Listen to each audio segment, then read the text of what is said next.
Aming banal na nasa langit, salamat po dakilang Diyos sa gabi na ito na ipinahintulot ninyo sa amin na magkatipon upang sama-sama na pag-aralan ng iyo pong banal na salita. Sa gabi na ito, Amang Diyos, dinala mo dito yung mga tao na nagnanais na makaunawa ng katotohanan at magkaroon po ng kaligtasan. Kaya't aming dalangin namang Diyos na ang Espiritu Santo ay makapangyarihang kumilos dito po sa lugar na ito upang hawakan po yung isip at puso ng lahat ng mga nakikinig at upang maunawaan po ng malinaw ang iyo pong salita. Meron pong ilan sa mga attendees amang Diyos na patungo pa lamang dito, pakigabayan niyo po sila. Naway makarating silang hindi nahadlangan dito po sa aming Bible Seminar upang makasama namin sila sa pag-aaral ng iyong salita. Nananalangin din kami amang Diyos doon sa mga naimbitahan po namin na hindi po makakapunta ngayong gabi, kung ano man po yung dahilan, ay kaawaan niyo po sila amang Diyos at ingatan at bukas amang Diyos ay dalhin po ninyo sila dito upang makapag-aral pa rin po ng iyong salita. Ngayon pong unang araw ng amin pong pag-aaral ng iyong salita, dalangin po namin namang Diyos na ipakilala mo po ang iyong sarili sa lahat ng mga naririto sa pamamagitan ng Biblia at ako rin namang Diyos na nanalangin na ang iyo pong banal na salita ay pakilagay sa aking mahinang bibig upang ito po'y maipangaral ayon sa kalooban mo. Dalangin namin ito sa pangalan ng Panginoong Jesus. Amen. So, welcome po sa ating unang session ng Grand Bible Seminar natin. Ako po ay palaisipan pa rin po sa akin bakit ako yung nandito ngayon. So marami pong mas effective na mangaral ng salita ng Diyos bukod sa akin, pero ako po yung nagpapasalamat pa rin sa pagkakataon and sana para po sa ilan sa inyo, baka kasi mamaya last chance na to ng ilan sa inyo. Pakiusap, i-grab nyo na po yung opportunity. Okay? Hindi natin alam kung anong mangyayari, tama po? Kaya kung binibigyan tayo ng pagkakataon ng Diyos na maligtas, i-take po natin yung chance, yung opportunity. Meron kasi tayong maling konsepto. Nag-iisip yung maraming tao na pwede silang maligtas kapag ginusto nila. Kaya kapag niyayaya sila sa mga ganitong pag-aaral ng salita ng Diyos, sabi nila, saka na, next time na lang. Saan po nanggagaling yun? Yung ganong klase ng idea na next time na lang. Nag-iisip sila na next time, may chance pa sila. Na kapag ginusto nila, maliligtas sila. Hindi po ganun eh. Maliligtas tayo kapag binigyan tayo ng chance. And ito pong Bible Seminar na ito ay maaaring huling chance na para sa ilan sa inyo. Pakiusap, kung ano man yung mga pinagkakaabalahan natin, okay? Makinig po tayo ng salita ng Diyos. Kanina nabanggit ko po, parang pagod na pagod po kayo. Kita po sa mga mata ninyo. Lalo na dito sa Maynila, mahirap mabuhay dito. Kada galaw mo ay pera. Kaya kinakailangan magpagod. Siyempre, kung hindi ka magpapagod, wala namang perang nahuhulog mula sa langit. Kailangan mo talagang pagpaguran. So, hindi lang sa mga nagatrabaho. Yung mga nag-aaral dito, siguro, sawa na rin yung iba sa inyo. Noong mga nakaraang taon, naburyong yung mga kabataan. Ayaw na nila mag-aral. Yung iba, nakakalungkot po, doon sa lugar namin, sa Olonga po, may mga nagpakamatay po ng mga kabataan, mga high school. Sumuko po sila dahil sobrang na yung pagod nila. Yung ilan naman, yung mga nagkatrabaho, nagpakamatay na rin dahil nagsawa na rin sila. Di na nila alam paano makakatakas doon sa nakakapagod na buhay dito sa lupa. Kaya dahil dito, tinawag po tayo ng Panginoon. Unang talata natin ngayong gabi, Mateo chapter 11, verse 28, si Jesus po mismo ang nagsalita. Basahin natin ng sabay-sabay, 3, 2, 1. Lumapit kayo sa akin, kayong lahat na nanlulupaypay at lubahang nabibigatan, at kayo'y bibigyan ko ng kapahingahan. Sa kabila ng maraming pagpapagod natin, kumusta po kayo? Sabi dyan, lumapit kayo sa akin, kayong lahat na nanlulupaypay at lubahang nabibigatan. Sino po yan? Iba tayo? Tama po, tayo. Ang tumawag po sa atin dito ay si Jesus. Maring, siyempre, inimbitahan po kayo ng mga kapatiran dito sa Ortigas Church. Pero malinaw po ng Panginoong Jesus ang tumawag sa inyo. Bakit? Kasi naaawa na rin yung Panginoon sa atin. Isipin ninyo, grabe na yung pagpapagod natin. Ito pang malala. Nagpagod na kayo, hindi ba? Nakuha nyo na po yung gusto nyo. Masaya na kayo. Pagod na yung katawan, pagod pa yung kalooban kasi hindi naman natin nakukuha yung ginusto natin. Parang pakiramdam natin nandiyan na. Pero pag nahawakan natin yung bagay na pinagpaguran natin, saglit lang nawawala. Saglit lang po nawawala. Nag-iisip tuloy tayo, hanggang saan? Hanggang kailan ako magpapagod para ako masiyahan? Kaya sabihin natin, makuha ninyo yung talagang pinapangarap ninyo. Kung yaman man yan, kung lupa man yan, katanyagan o kapangyarihan man yung hinahangad ninyo sa pagpapagod ninyo, pag nakuha ninyo yan, sa palagay ninyo, magiging masaya po kayo. Hindi. Karamihan po sa mga bumibitaw, kanina nabanggit, di ba? May mga nagpakamatay na dahil sobrang hirap. Pero alam niyo po, hindi naman yung mga mahihirap ang nagpapakamatay ng marami. Karamihan po yung mga mayayaman, yung maraming pera, yung mga nasa kapangyarihan, nasa katanyagan. Nagpapakamatay din sila. Alam niyo kung bakit? Hindi po kasiyahan. Hindi po tunay na kasiyahan yung mga bagay na yun. Hindi po tayo tunay na nagiging masaya. Dahil hindi naman po talaga yan yung layunin ng buhay natin. Hindi po yan yung kailangan nating hanapin. Hindi po yung mga bagay na yan. Pera, pag-aari, katanyagan at kapangyarihan. Hindi po, yan yung pinagpapagura natin ngayon. Pero hindi po yan yung dahilan kung bakit tayo nilikha ng Diyos. Sa Bible seminar na ito, hinihiling po sa atin ng Panginoon na pagpahingahin po natin ng bahagya yung sarili natin, paglaanan natin ng oras yung pag-aaral ng salita ng Diyos at pag-isipan po natin yung mga mas importanteng bagay tungkol sa buhay po natin. Kasi sa buhay natin, may purpose po yung buhay natin dito. Para saan ito? Okay? Yung buhay natin dito sa lupa, ito po yung paghahanda bago pumasok sa kabilang buhay. Ibig sabihin, hindi po yung mismong mga bagay sa mundo yung kinakailangan natin pag-ubusan ng buhay natin. Kinakailangan natin pag-isipan yung mga bagay patungkol sa kabilang buhay. Maaaring iniisip ninyo ngayon na malalakas pa kayo, na mahaba pa yung buhay ninyo. Pero marami din naman nag-isip ng ganyan, namatay sa isang iglap lang, hindi ba? So kinakailangan habang humihinga pa tayo, paghandaan po natin yung mga bagay patungkol sa kabilang buhay. Darating yung time, sa ayon sa gusto, pumunta tayo ng kabilang buhay. Yun nga lang kung hindi tayo handa, expect ba natin na maganda yung kalalagyan natin? Hindi. Kailangan natin paghandaan kung gusto natin maging maayos yung kalagayan natin, maging sa kabilang buhay. Papakilala ko po sa inyo yung isang sikat na tao. Actually, wala na siya. Namatay na siya. Siya po yung founder ng kumpanya na Samsung, si Lee Byung-chul. Napakaganda po kasi nung iniwan niyang halimbawa. Nakakalungkot para sa kanya dahil hindi niya na-solve yung mga tanong na iniwan niya.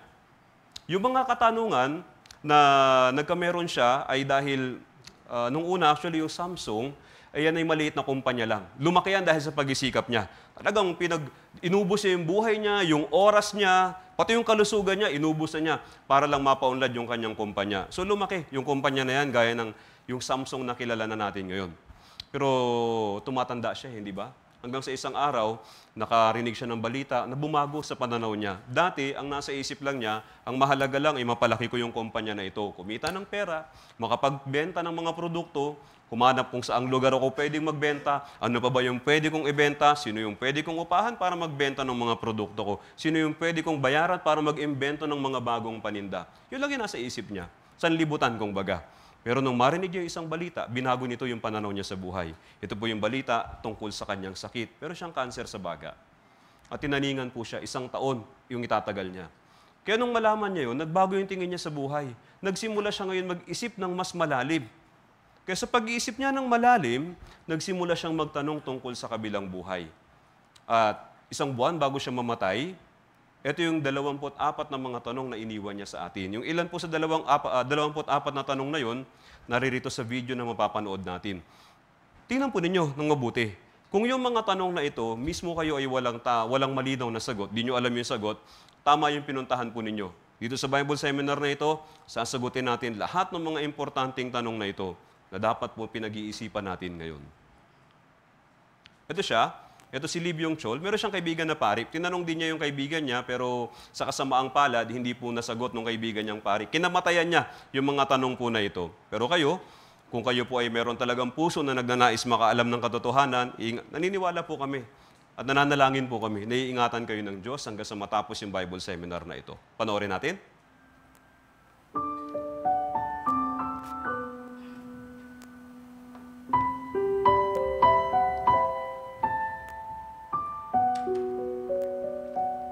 Una niyang tanong, paano patutunayang may Diyos? May Diyos nga ba talaga? Sinasabi na Diyos yung lumikha ng buong universe. Anong pruweba? May pruweba ba na yung mundo natin ay nilikha? Sabi ng mga biologists, ang tao daw galing sa matagal na panahon ng evolution. Anong kaibahan ng evolution dun sa paglikha ng Diyos? Alin ba yung tama, evolution o paglikha? Kung labis na mahal ng Diyos ang tao, bakit may pagdurusa, kalungkutan at kamatayan? Bakit nilikha ng Diyos ang mga gumagawa ng kasamaan? Sabi nila, si Jesus ay namatay para sa ating kasalanan. Ano ba ang ating kasalanan? Paano nabuo yung Biblia? Paano matutunayan na ang Biblia ay salita ng Diyos? Totoo ba na yung Bible ay salita ng Diyos? Ano ba yung relihiyon? Ano ba yung espiritu at kaluluwa? Ang tao ba talaga may espiritu at kaluluwa? Paano tayo naniniwala na yung espiritu at kaluluwa ng tao hindi namamatay sa halip mapupunta sa langit o sa impyerno pagkatapos ng kamatayan? May langit at impyerno ba talaga? Ikinumpara ng Bible ang pagpasok ng mayaman sa langit sa isang kamelyo na pumapasok sa butas ng karayom. Tinan po ninyo. Kung gayon, ang pagiging mayaman ba ay isa ng kasamaan? Di ba napakayaman niya? Ibig sabihin, para sa kanya pala, napakahirap makapasok sa langit. Inaalala niya po yun. At yung panghuli, magkakaroon ba ng katapusan ng mundo? Siyempre, meron siyang sakit. Meron siyang taning sa buhay. Paano kung maunang magwakas yung mundo bago nagwakas yung taning niya? Ay, di na paaga yung pagpunta niya sa kabilang buhay, hindi ba? Pasinin niyo yung mga tanong niya, may kinalaman dito sa mundo? May tunog ba ng pera? Wala, di ba? Walang bahid ng pagnanasa ng mga bagay ng sanlibutan. Ang tinatanong na niya ay tungkol sa kabilang buhay. Alam nyo, kapag tayo po nasa matinding karamdaman or nasa harap ng kamatayan, magtatanong talaga tayo tungkol sa kabilang buhay. Kahit na marami kang pera, hindi yan ang magpapasaya sa iyo. Kahit na ikaw ay makapangyarihan, hindi ka masisiyahan dyan. Kapag nasa harap ka na ng kamatayan o nagkaroon ka ng malubhang sakit, maghahanap ka talaga ng mga mas mahalagang bagay. Kaya kung puro sa mga bagay na lang na yan, naubos yung buhay natin, sa huli, sasabihin natin sa sarili natin, baliwala pala ito lahat. Kasi hindi tayo tunay na masisiyahan. Kaya nga, gusto po tayong pagpahingahin ng Panginoon. Dalawang klase po ito. Ngayon yung pansamantalang pahinga. Pahinga po ito, hindi ba? Hindi kayo napapagod. Isipin ninyo ha, pagpunta ninyo dito, di ba, meron tayong dinner, tapos nakaupo kayo dyan. Kumusta po yung upuan? O yung mga late dumating, agahan ninyo para bukas nasa unahan kayo. Malambot po sa unahan. Tama po? Agahan nyo bukas. Okay? Tapos air condition pa. Hindi ba?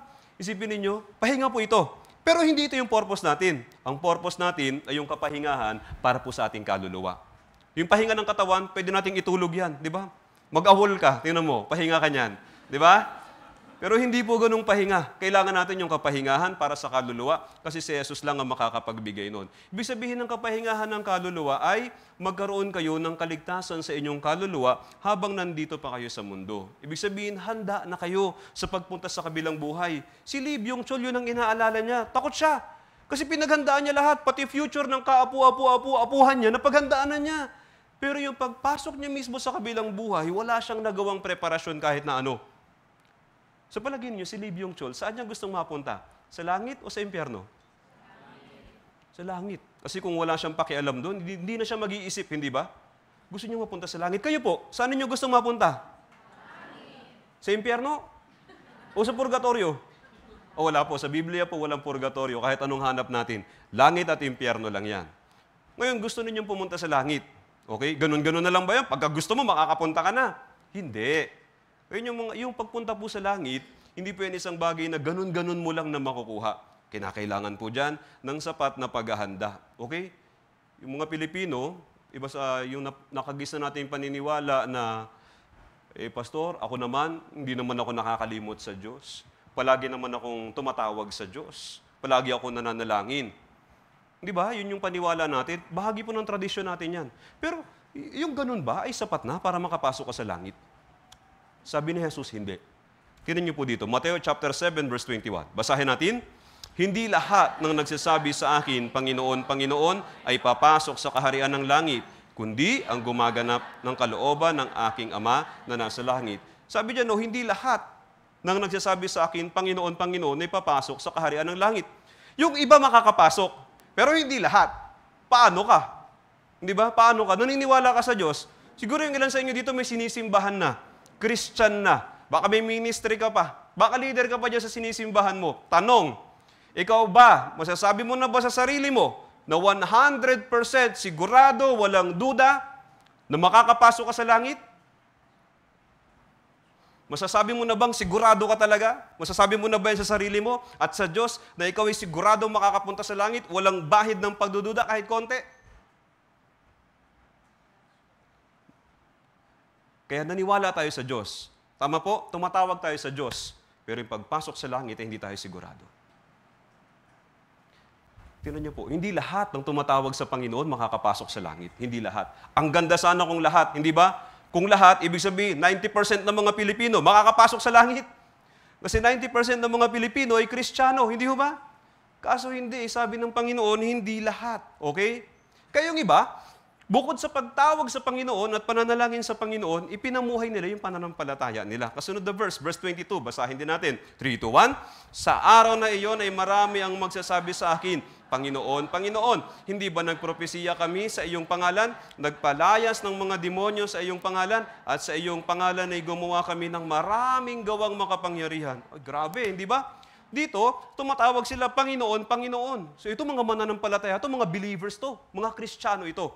Anong sabi dito? Hindi ba nagpropesiya kami sa iyong pangalan? So hindi lang sila nananampalataya at tumatawag sa Panginoon. Nagpropesiya sila sa pangalan ni Jesus. Sa panahon natin ngayon, ang katumbas niyan, yung mga nag-share ng words of God. Okay? Bukod dito, nagpapalayas ng demonyo sa pangalan ni Jesus. Totoo po yung sapi. At may mga tao po na nakakapagpalayas talaga ng masamang espiritu na sumasapi sa ibang tao. Tapos, at sa iyong pangalan ay gumawa kami ng marami, hindi konti ha, maraming gawang makapangyarihan. Anong ibig sabihin? Masipag yung mga ito pagdating sa Panginoon. Marami silang ginagawa para sa Panginoon. Tanong, sa araw ng kamatayan, saan sila pupunta? Sa langit, sa impyerno? Mahirap po yung sagot. Nandiyan na tumatawag sila sa Panginoon, nag-share ng words of God, nagpapalayas ng masamang espiritu at gumagawa ng maraming gawang makapangyarihan sa pangalan ng Panginoon. Kaya pag namatay sila, tatanggapin sila ng Panginoon sa langit o hindi?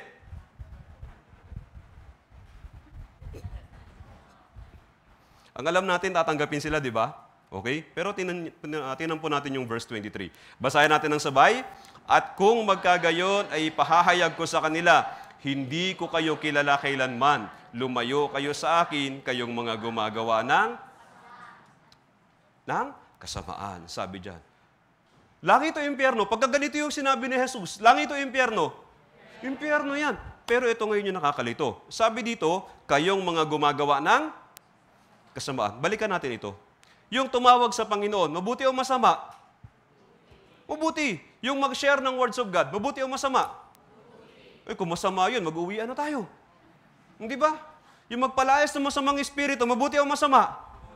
Napakabuti. Yung gumagawa ng maraming mga gawang makapangyarihan sa pangalan ng Panginoon, mabuti o masama? Sabi natin mabuti. Ba't sabi ni Jesus masama? Bakit? Okay. Parang masagot natin ito. Meron pong alam niyo yung number na may isang 1, tapos 3 0? Alam niyo kung anong tawag sa number na yun? Ilang 0 po? 3, tapos isang 1. Anong number yun? 1,000. Okay? Anong number po? 1. So, yung 1 ang importante kung nasaan. Di ba? Hindi mahalaga yung 0. Anong problema? Paki-flash dun sa screen. Teka. Balikan natin. Saan yun? Yan. Tingnan nyo dyan sa screen. Wala. Ayun. Sabi dyan, di ba? Tumatawag sila sa pangalan ng Panginoon. So, meron silang isang 0. Tapos, nag-share ng words of God. May pangalawang 0. Tapos ano pa? Nagpapalayas ng masamang espiritu. Ano pa isa? Gumagawa ng maraming gawang makapangyarihan. Dagdagan pa natin. Isa pang 0. Anong problema? Wala sila ng 1. Ano yung 1? Hindi po binanggit dito yung 1 sa verse 21. Yung 1 ay binanggit dito sa verse 22, hindi po binanggit. Nasa verse 21 po binanggit yung 1. Sabi dito, uulitin ko pagbasa, hindi lahat na nagsasabi sa akin, Panginoon, Panginoon, ay papasok sa kaharian ng langit, kundi ang gumaganap ng kalooban ng aking Ama na nasa langit. Yung kalooban ng Ama na nasa langit na binabanggit niya sa verse na yan, yun yung number 1. Yun yung wala sa kanila. Ibig sabihin, ginawa nila lahat ng gawang mabuti. Ano ang problema? Hindi nila nasunod yung kalooban ng Diyos. So ano ba yung kalooban ng Diyos? Palagi nating naririnig yan, hindi ba? Kunyari, meron na aksidente. Tapos hindi natuluyan. Anong sabi? May mission ka pa. Hindi ba? Kailangan mo pang gawin yung kalooban ng Diyos. Totoo naman po yun. Pero ano ba talaga yan? Bukang bibig nating mga Kristiyano yan, pero ano ba talaga yung kalooban ng Diyos? Okay? Ang kalooban po ng Diyos ay ito. Juan chapter 6 verse 40, ito yung kalooban ng Diyos, ito yung purpose kung bakit tayo nabubuhay, at ito yung purpose kung bakit tayo merong Bible seminar ngayon. Basahin natin sabay-sabay. Sapagkat ito ang kalooban ng Ama na ang bawat nakakakita sa anak at sa kanya'y sumampalataya ay magkaroon ng buhay na walang hanggan. At muli ko siyang bubuhayin sa uling araw. Yan yung problema natin. Tayo sumasampalataya na tayo kay Jesus. Tama. Pero yung buhay na walang hanggan, hawak mo na ba? Hawak mo na ba yan? Sigurado mo na ba 100% na taglay mo yung buhay na walang hanggan? Sabi ng iba, ano yun? O paano? Tama yung pinuntahan mo kung ganun yung sagot mo. Sa Bible seminar na ito, dapat nung mahanap itong buhay na walang hanggan. Yan po yung purpose ng buhay po natin. Yung mga tao kanina, tinan niyo yung mga tao kanina, alam niyo ba, napakasigasig nila. Maaaring itong mga ito, hindi na halos magtrabaho yung mga yan para lang sa Panginoon. Talagang full time, inilaan nila yung buhay nila sa Panginoon. Anong kulang? Walang buhay na walang hanggan. Pag walang buhay na walang hanggan, ang sasabihin ni Jesus, sabi dito, hindi ko kayo kilala kailanman, lumayo kayo sa akin, kayong mga gumagawa ng kasamaan. Pag-usapan po natin yung kasamaan na yan. Bakit naging kasamaan lahat ng ginawa nila? Dahil hindi nila nagawa yung kalooban ng Diyos. Parang ganito po yan. Merong kwento. Meron pong isang anak, tapos kasama niya sa bahay si mama at si papa. Isang araw, si mama at si papa, mamamalengke sila. Sabi ni mama at papa dun sa anak nila, "Anak, mamamalengke kami ni mama at ni mama. Okay, pupunta kami ng palengke, mga alas 10 ng umaga yon. Okay, bibili na kami ng ulam doon. Ikaw naman, dahil naiwan ka dito, magsaing ka na. Para pagbalik namin, may dala na kaming ulam, kakain na lang tayo." Nangyayari yan, di ba? Tama? Nangyayari yan? Okay, sa inyo, nasubukan nyo na po yan? Okay. So, si mama at si papa na malengke. Makalipas ang 2 oras, bumalik si mama at papa sa bahay. Gutom na gutom, namumuti na yung mata. May dalang ulam, masarap yung ulam. Chooks to go. Kaso walang kanin. Kung kayo si mama at papa, matutuwa kayo, magagalit? Bakit? Walang kanin, di ba? Ay, yung chooks to go, masarap yung kahit walang sauce. Pero hindi yun masarap pag walang kanin. Kanin is life. Tama po? So galit na galit kayo. Kaya lang, nung pinagagalitan nyo na tong anak, may palusot. Mama, papa, huwag ka na magalit. Huwag na kayong magalit. Hindi nga ako nakapagsaing kasi sobrang busy ako. Tinapos ko yung module. Yung pala gumawa ng homework. Yung gumawa ng homework, mabuti o masama? Pero kung dun sa sitwasyon na yon, sinabi ng anak mo na gumawa siya ng homework, matutuwa ka o magagalit? Matutuwa? Namumuti na yung mata mo, nanginginig na kayo mag-asawa sa gutom, hihimatayin na kayo, tapos doon, ay, ang bait ng anak ko, buti nag-aaral ka. Hindi, no? Siguro masasakal mo yun sa gutom eh. Magagalit tayo, bakit? Walang kanin. Actually, hindi yung kanin ang issue. Ang issue dito ay, inutusan nyo siya eh. Hindi niya sinunod yung kalooban nyo. Gumawa siya ng mabuting gawa, pero hindi ayon sa kalooban mo. Tama po? Ngayon, sabi niya nagligpit ako ng pinagkainan, naglaba ako ng labahan, sinilong ko yung mga sinampay, nagwalis din ako ng bakuran. Lahat na ng gawang mabuti ginawa niya. Ang problema nga, namumuti na yung mata nyo sa gutom. Hihimatay na kayo mag-asawa. Matutuwa kayo, magagalit? The same. The same. The same. May inuutos yung Diyos sa atin ngayon. Yung kalooban niya. Ano yung kalooban niya? Hanapin natin yung buhay na walang hanggan. Hanggat hindi natin yan nahawak, anumang gawin natin para sa Panginoon ay ituturing ng Panginoon na kasamaan. Ano ibig sabihin po nun? Kasalanan. Ibig sabihin nun, pagbabayaran mo pa yun. Nagpagod ka na para sa Panginoon, parurusahan ka pa dahil doon. Bakit? Dahil hindi mo nagawa yung utos ng Panginoon. Yes, yung buhay na walang hanggan, yan po yung utos ng Panginoon. Sabi dito sa Juan chapter 12, verse 50, basahin natin, "Nalalaman ko na ang kanyang utos ay buhay na walang hanggan, kaya't ang mga bagay na sinasabi ko ay aking sinasabi ayon sa sinabi ng Ama." Sa ibang translation, ang kanyang utos ay tungo sa buhay na walang hanggan. Ibig sabihin, yun talaga yung gusto ng Diyos. Yun yung dapat nating unahin. Ang problema sa ating mga Pilipino, naging mga deboto na tayo, hindi ba? Naging mga deboto, dekandado na tayo. Tapos ayaw na nating magbago ng paniniwala. Samantalang hindi natin nagagawa yung kalooban ng Diyos. Na kontento na lang po tayo sa paniniwala natin dahil hindi po natin alam yung katotohanan. Kaya ngayon, dapat po ninyong malaman na nabubuhay tayo sa mundo para hanapin yung buhay na walang hanggan. Yan po yung purpose ng buhay natin. Kaya nga kung meron kang buhay na walang hanggan, sa harap ng kamatayan, magiging pinakamasaya ka. Alam niyo po kung bakit? Sigurado ka 100%, papasok ka sa kaharian ng Diyos.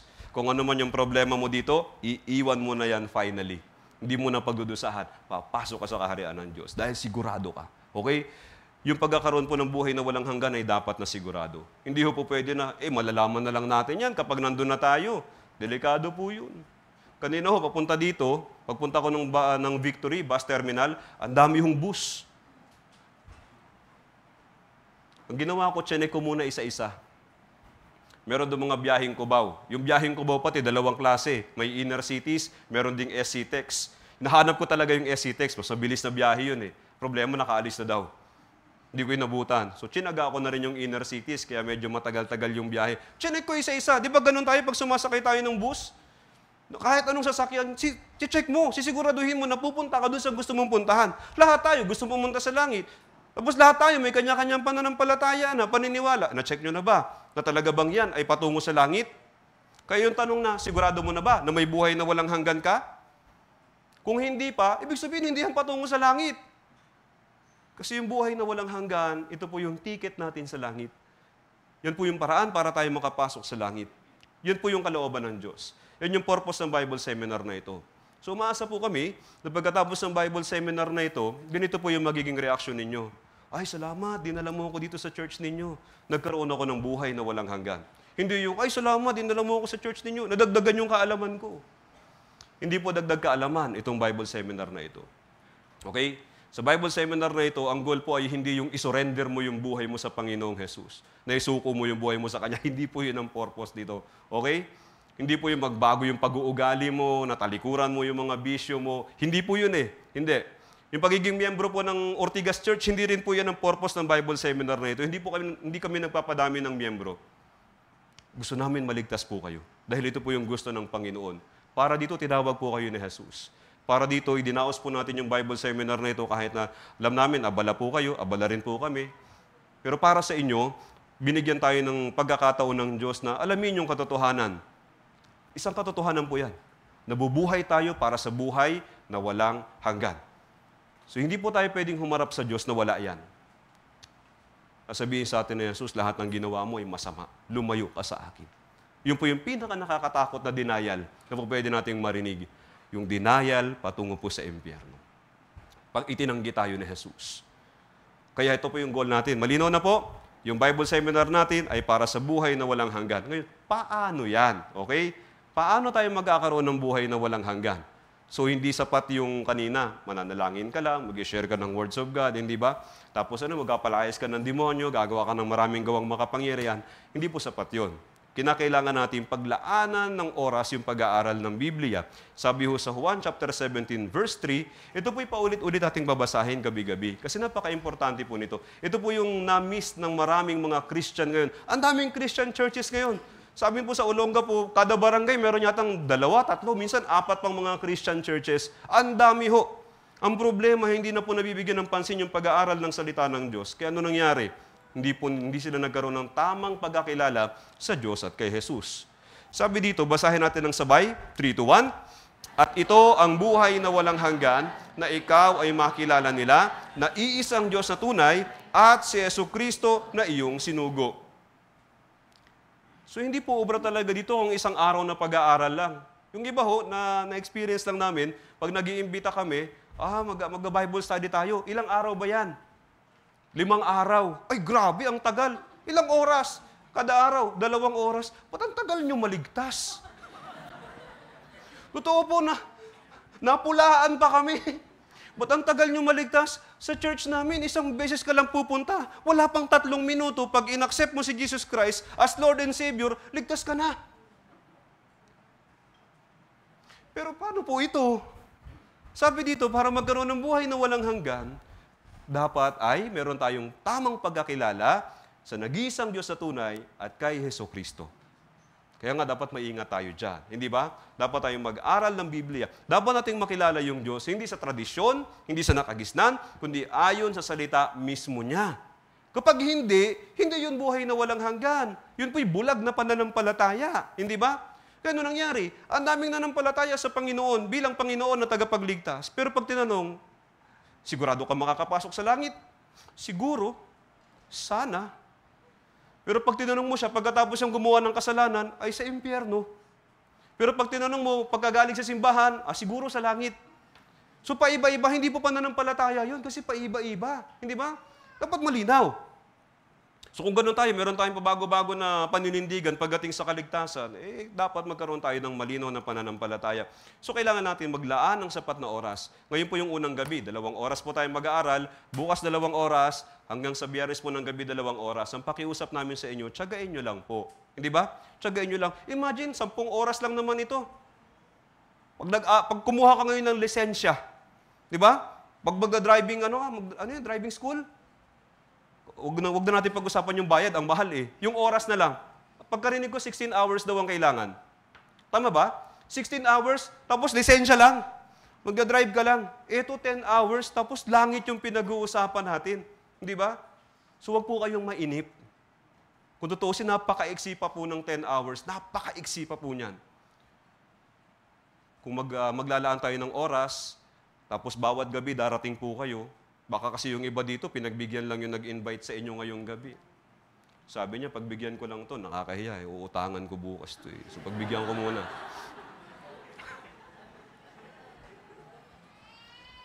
Pag nakakuha ko na, tataguan ko na. Alam niyo po, kahit wag niyo nang bayaran yung uutangin ninyo, basta bumalik kayo dito. Ha? Maligtas lang po kayo. Yun ang importante, okay? Pakiusap kung ano man yung balak ninyong gawin sa mga susunod na araw, okay? Tapusin ninyo ng maaga. Parang may tinamaan ba?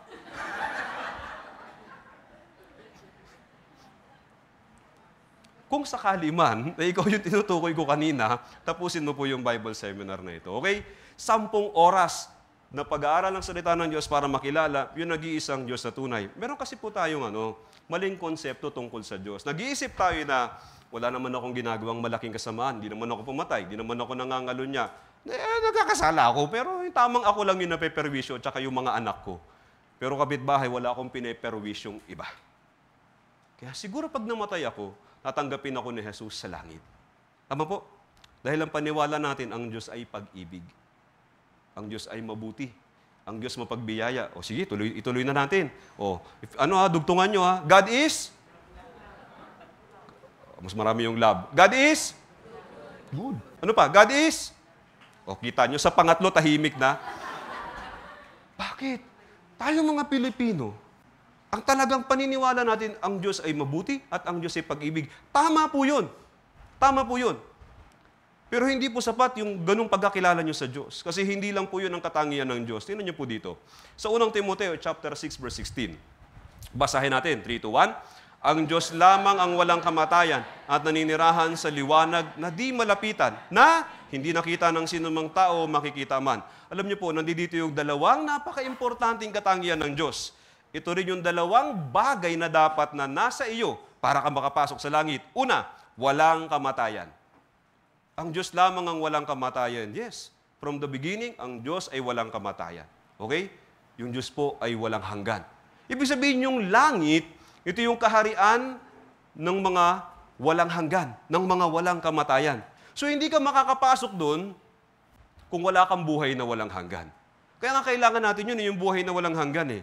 Kasi yung langit ay kaharian ng mga may buhay na walang hanggan. Pangalawa, sabi diyan, naninirahan sa liwanag na di malapitan. Actually, yung Diyos mismo ay liwanag. Yung langit ay kaharian ng liwanag. Tama po? Ibig sabihin po ng liwanag ay kalinisan, kabanalan. Yung Diyos ay banal, siya ay perpekto. Paano naman tayo? Kumusta po? May kasalanan na wala? Meron na marami? Marami o hindi mabilang? Tapos na ba tayo magkasala? Hindi pa. Kung ang Diyos ay liwanag, so ano pala tayo? Tayo yung dilim. Pwede bang pagsamahin yung liwanag at dilim? Hindi. Kapag nagsama yung liwanag at dilim, yung dilim ang mawawala. Yun po yung ibig sabihin ni Jesus nang lumayo ka sa akin. Dahil siya yung liwanag. At kung ikaw ay may kasalanan, ikaw yung dilim. Bawal ka sa harapan niya.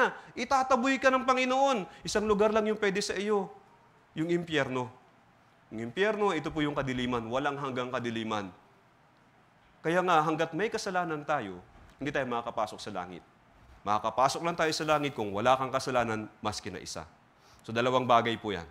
Okay? Dalawang bagay. Una, may buhay na walang hanggan at dapat wala kang kasalanan, maski na isa. Mahirap o madali? Napakahirap ng qualification, di ba? Kaya nga, ano yun? Isang araw lang natin pag-aaralan yun? Hindi obra. Kailangan nating unti-untiin. Okay? So, ito, di ba hindi natin alam? Kasi iba yung nakagisnan po natin. Nagkaroon tayo ng maling akala. Tapos yung Diyos pala, hindi tayo tatanggapin. Nag-akala lang tayo na mahal tayo ng Diyos. Yes, mahal talaga tayo ng Diyos. At yung Diyos ay mabiyaya. Kaya nga, ito po yung pag-ibig at ito po yung biyaya ng Diyos. Ito po yung love and goodness ng Diyos. Binibigyan tayo ng chance na maligtas.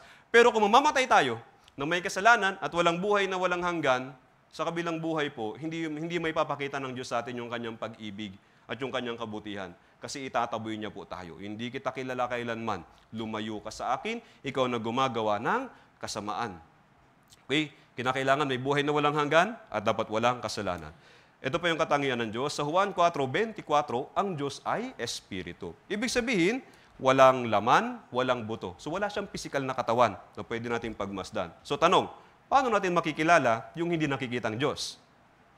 Kaya nga kailangan po natin ng Biblia. Sa pamamagitan ng kanyang salita, makikilala natin siya ng tama. Kasi hindi po natin siya makikita ng pisikal na mata natin. So binigyan niya tayo ng salita.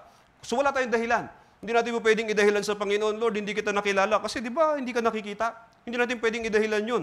Eto na, binigyan kayo ng chance. Andito yung salita ng Diyos. Sa pamamagitan ng salita ng Diyos, dapat natin siyang makilala.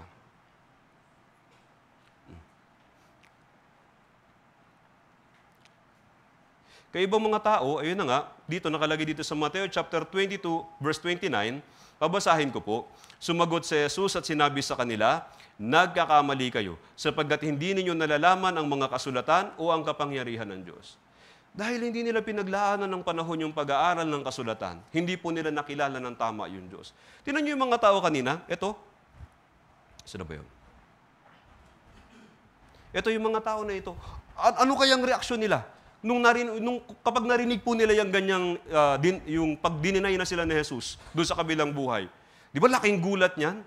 Buong buhay nila, nag-akala sila, natatanggapin sila ng Panginoon. Pero sabi ni Jesus, lumayo kayo sa akin. So ano nangyari? Nagkamali po sila. Nagkamali. Bakit nagkamali? Hindi alam ang kasulatan, hindi alam ang kapangyarihan ng Diyos. Kaya nga hindi po pwede na pinaninindigan natin kung ano na lang yung kinagisnan natin. Kung ano na lang yung tradisyon po natin. Sabi kasi nung iba, ito na po kasi yung kinagisnan namin, ito na yung pananampalataya na kinamulatan namin. Mahirap magpabago-bago ng relihiyon. Hindi po pwede yan. Bigyan ko kayo ng isang example. Sa mga bansa po na nag-i-snow, tinan nyo po, kapag gumising sila sa umaga, yung coaching pinarada nila sa labas, balot po ng yelo yan. Di ba? So itong mama na ito, nagmamadali siyang pumasok sa trabaho, so lilinisin niya dapat yung kotse. Okay?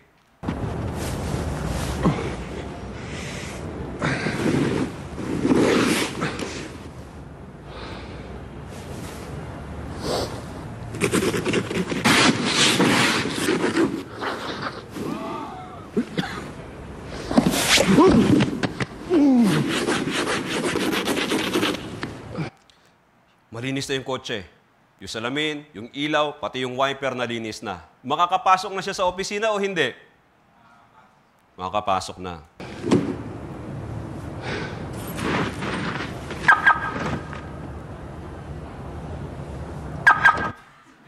Ba't tumatawa po kayo? Mali yung nilinis niya. Bakit? Kasi paglabas ng pintuan niya, kung ano na yung kinagisnan niya, kung ano yung kinamulatan niya, yun na yung nilinis niya. Tama po? Tingnan niyo siya, oh. Chinek niya kung kailan tapos na siyang maglinis. Yung pag-check, kailan dapat gawin? Pag tapos na maglinis o bago maglinis? Yan. Dapat na una yung pag-check. Tayo, pinanindigan na lang natin yung paniniwala natin na check ba natin. Ngayong Bible seminar na ito, i-check po natin kung yung pinaniniwalaan natin, yan ba'y biblical? Yan ba talaga yung makakapagdala sa atin sa langit? So wag po nating pairalin yung, eto na kasi yung kinagisnan namin. Buong pamilya namin, eto na yung kinagisnan namin. Kaya hindi na kami magbabago ng relihiyon. Hindi naman po tayo magkapalit ng relihiyon dito. Pero pakiusap, maligtas po kayo. Yun ang importante. So i-check natin kung yung paniniwala natin ay ayon sa Biblia. Kaya pag-aaralan po natin yung kasulatan. Ano ba yung kasulatan? Ito po yung Biblia, yung salita ng Diyos. Ayaw paniwalaan ng mga tao yung Biblia. Dahil sabi ng iba, ito daw ay sulat ng tao. Sabi ho sa ikalawang Timoteo, chapter 3, verse 16, lahat ng kasulatan ay kinasihan ng Diyos. So totoo yung sinasabi nila na yung Biblia sinulat ng tao, pero hindi ito salita ng tao. Ito ay kinasihan ng Diyos. Ibig sabihin, may mga taong sumulat, pero sa likod ng mga tao na yun, nandoon yung paggabay ng Diyos. Kinasihan sila ng Diyos para isulat yung mismong mensahe ng Diyos. Kaya actually, maraming pwedeng maisulat. Pero ang ipinahintulot lang ng Diyos na maisulat sa Biblia ang meron tayo ay yung makakatulong po sa atin. Yung kailangan talaga natin, okay? Lalong-lalo na patungkol po sa buhay na walang hanggan. Anyway, yung Biblia natin ay hindi po ito bagong aklat. Ito po yung napakatandang aklat. Ngayon ay 2024. Yung pinakaunang bahagi ng Biblia na isulat po 3,500 years ago. Sinulat po ito ni Moises, yung Genesis. Magmula sa Genesis, tuloy-tuloy po na naisulat yung mga aklat ng Lumang Tipan. Yung Lumang Tipan binubuo ng 39 na mga aklat. Pagkatapos ng Lumang Tipan, syempre, may bagong tipan.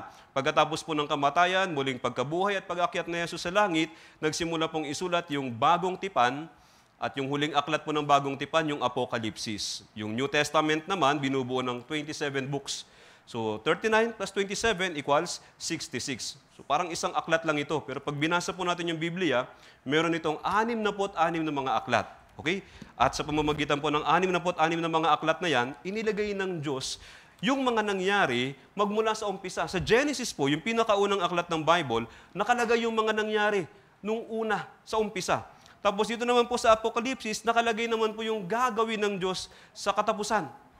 Ibig sabihin, yung umpisa at yung katapusan, nilagay na ng Diyos sa loob ng 66 books. Inilagay ng Diyos yung pasimula hanggang sa katapusan. Kaya mahalaga na mapag-aralan po yung Biblia. Para makita natin ano yung nangyari noon sa kasaysayan. Para kung nagkamali man yung mga tao noon, huwag nating maulit yung pagkakamali nila. Matuto tayo ng aral mula sa kasaysayan. Kailangan din natin pag-aralan yung Bible para makita natin yung mangyayari sa hinaharap. Para mapaghandaan po natin yung mga bagay na gagawin po ng Diyos. Para hindi po tayo mapahamak. Yung Diyos lang yung po pwedeng makagawa ng ganitong klase ng aklat.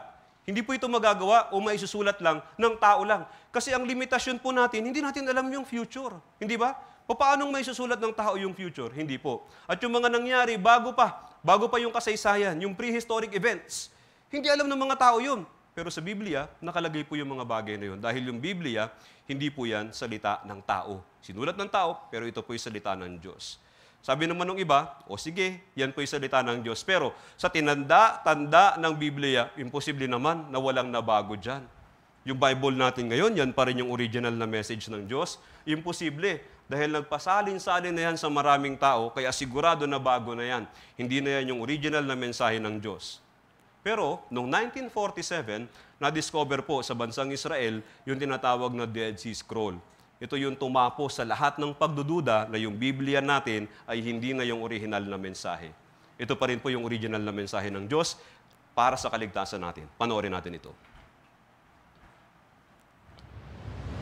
Ang Qumran ay matatagpuan mga 1 milya ang layo sa gawing hilagang kanluran ng Dead Sea. Ito ay may layo na 9 na milya, timog ng Jericho at 14 na milya sa kanluran naman ng Jerusalem. Ang lugar kung saan ito matatagpuan ay tinatawag na ngayong West Bank. Ang Dead Sea ay nasa 1,300 feet below sa sea level. Ito ang pinakamababang level sa mundong ito. Kung pag-uusapan ng lugar ng Qumran, hindi maaalis sa atin na talakay ng isa sa pinakamahalagang archaeological discovery patungkol sa tinatawag na Dead Sea Scrolls. Isang araw noong 1947, may isang pastol na Bedouin ang aksidenteng nakadiskubre ng mga banga na may lamang balumbon ng kasulatan. Habang hinahanap niya ang nawawalang hayop na kanyang ipinapastol, naghagis siya ng baton sa kuweba at may narinig siyang nabasag at doon niya nakita ang mga banga. 7 balumbon ang una niyang nahanap at doon na nagsimula ang pagkadiskubre ng Dead Sea Scrolls. Napasakamay ng mga dalubhasa ang mga balumbon na ito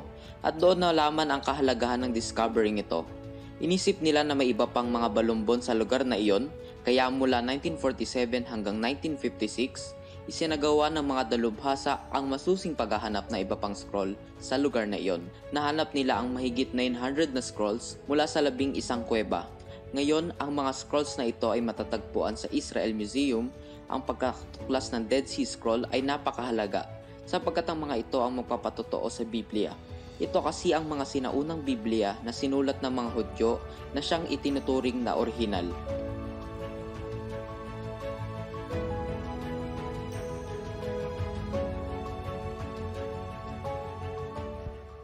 Ang pagkakadiscover ng Dead Sea Scroll ang siyang tumapos sa lahat ng duda tungkol sa Biblia. Dahil sa Dead Sea Scroll, kumpiyansa na tayo na ang Biblia ang hawak natin ngayon ay walang pinagkaiba sa orihinal na Biblia, na ang mga propesiya tungkol kay Jesus ay totoo at ang Biblia ay hindi talaga nagbago. Walang dagdag at walang bawas. Ang Biblia ay hindi talaga nabago. Walang nadagdag, walang nabawas. Kasi nga, yung Biblia, ito yung mapa natin patungo sa langit. Kung iaalaw pa ng Diyos na makontaminate ito ng opinyon ng tao, ng ideya ng tao, maliligaw na po tayo. Hindi ba? Kaya iningatan po ito ng Diyos. Sa loob ng 1,000 taon, iningatan ito ng Diyos. Kaya yung Biblia natin ngayon, kapag binasa natin, ito pa rin yung orihinal na mensahe na sinabi ng Diyos para sa atin. Yung sumulat ng mga aklat ng Biblia, nasa mga 40 katao po yan. May hari, pastol, doktor, mangingisda, maniningil ng buwis. Pero isa lang po yung may akda, yung author, yung nag-iisang tunay na Diyos. Kaya nga, yung Biblia, ito'y tinuturing na salita ng Diyos. Hindi ito ordinaryong aklat, ito ay salita ng Diyos. Sa buong mundo, iginagalang po yung Biblia. Kaya dito, sa mga, halimbawa, sa Amerika, kapag meron silang bagong pangulo, so bago magsimula sa kanyang tungkulin, merong oath-taking, di ba? Yung panunumpa. Okay? Yung kanilang kaliwang kamay, nakapatong sa Biblia, tapos nanunumpa po sila. Sa Pilipinas, yung dating pangulo natin, si Pangulong Duterte, the same. So, nakapatong din yung kanyang kaliwang kamay, tapos nanumpa po siya sa kanyang tungkulin. Yung ating bagong pangulo, si BBM, the same. Okay? Nakapatong yung kamay. Pero yung Biblia, hindi naman po yan ibinigay ng Diyos sa atin para pagpatungan lang ng kamay. Ano? Kinakailangan po natin itong pag-aralan, basahin. Kaya sa buong mundo, yung Biblia yung pinaka-bestseller. Sabi dito, the number 1 most read book sa buong mundo sa nakalipas na 50 years ay walang iba kundi yung Biblia. Ito po yung benta ng Biblia. Ito po yung ibang mga sikat na aklat. Napakalayo po ng diferensya. Bakit? Kasi marami pong gustong mag-aral ng Biblia. At ito po yung utos ng Panginoon. Dapat nating pag-aralan yung Biblia. Isaiah 34:16, utos po ito ng Panginoon. Inyong saliksikin at basahin ang aklat ng Panginoon. So bilang nilalang ng Diyos, meron tayong obligasyon sa ating sarili at sa Diyos na pag-aralan po yung Biblia sa buhay po natin. Kahit anong abala natin, kailangan natin pag-aralan po yung Biblia. Bakit? Kasi sa pamamagitan po nito, magkakaroon tayo ng buhay na walang hanggan. Si Jesus mismo nagsabi. Juan chapter 5, verse 39. Babasahin ko, sinasaliksik ninyo ang mga kasulatan, sapagkat iniisip ninyo na sa mga iyon ay mayroon kayong buhay na walang hanggan. At iyon ang nagpapatotoo tungkol sa akin. So sa pamamagitan ng Bible, makikilala natin yung nag-iisang tunay na Diyos. Makikilala din po natin si Jesus. At magkakaroon tayo ng buhay na walang hanggan. Sinasaliksik ninyo ang mga kasulatan. Ganun po yung ginagawa natin ngayon. Sapagkat iniisip ninyo na sa mga iyon ay mayroon kayong buhay na walang hanggan. Yun po yung goal natin. Mag-aral tayo ng Biblia at magkaroon ng buhay na walang hanggan. Ang kaso nga, yun na nga yun yung napabayaan ngayon. Alam niyo po sa ibang mga churches, nanggaling din po kasi ako sa ganun church. May mga concert, alam niyo yung concert? Actually, walang Biblia po doon, puro tugtugan po doon. Kompleto sa musical instruments. Pero yung mga miyembro, walang Biblia. So, paano silang gumagawa ng nila, ng mga service nila? Tugtugan na lang. Kaya na lang po yung pinupuntahan ng mga tao, yung tugtugan na lang tuloy. Hindi na po yung salita ng Diyos. Delikado po yan. Sabi ni Jesus, magkakamali kayo. Kaya baka dito, meron dito na imbitahan, ha? Tapos kanina nung umawit yung choir, tapos na. Baka iniisip ninyo, yun na yun? Yun din po kasi yung naging reaction ko nung una akong umattend ng Bible Seminar, ng Grand Bible Seminar. Nung umawit na yung choir, isang awit, yun na yun? Bakit sa church namin, 40 minutes, yung tugtugan, ang saya, talagang pagod na pagod ka, tapos tuwan-tuwa ka. Sa kanila, ganun lang. Bakit po? Kasi hindi naman po nakakapagligtas yung tugtugan. Yung pagpuri sa Panginoon ay hindi makakapagligtas. Kailangan natin salita ng Diyos para magkaroon tayo ng buhay na walang hanggan, para hindi tayo magkamali. So dito po bukas po, ganun ulit. Aawit po ulit, may dalawang all-together song, tapos isang choir song. Baka may naghihintay pa rin sa inyo ng mas masiglang awitan. Wala po. Mabibigo po kayo kung yun ang hahanapin nyo. Pero kung words of God, yun meron tayo. Pag-aaralan natin yung words of God. Isa pa, na hindi naunawaan ng mga tao yung kapangyarihan ng Diyos. Hindi po nila alam yung kapangyarihan ng Diyos. Kung babasahin natin yung Biblia, makikita po natin sa Genesis chapter 1 verse 1, pinakaunang talata sa Biblia.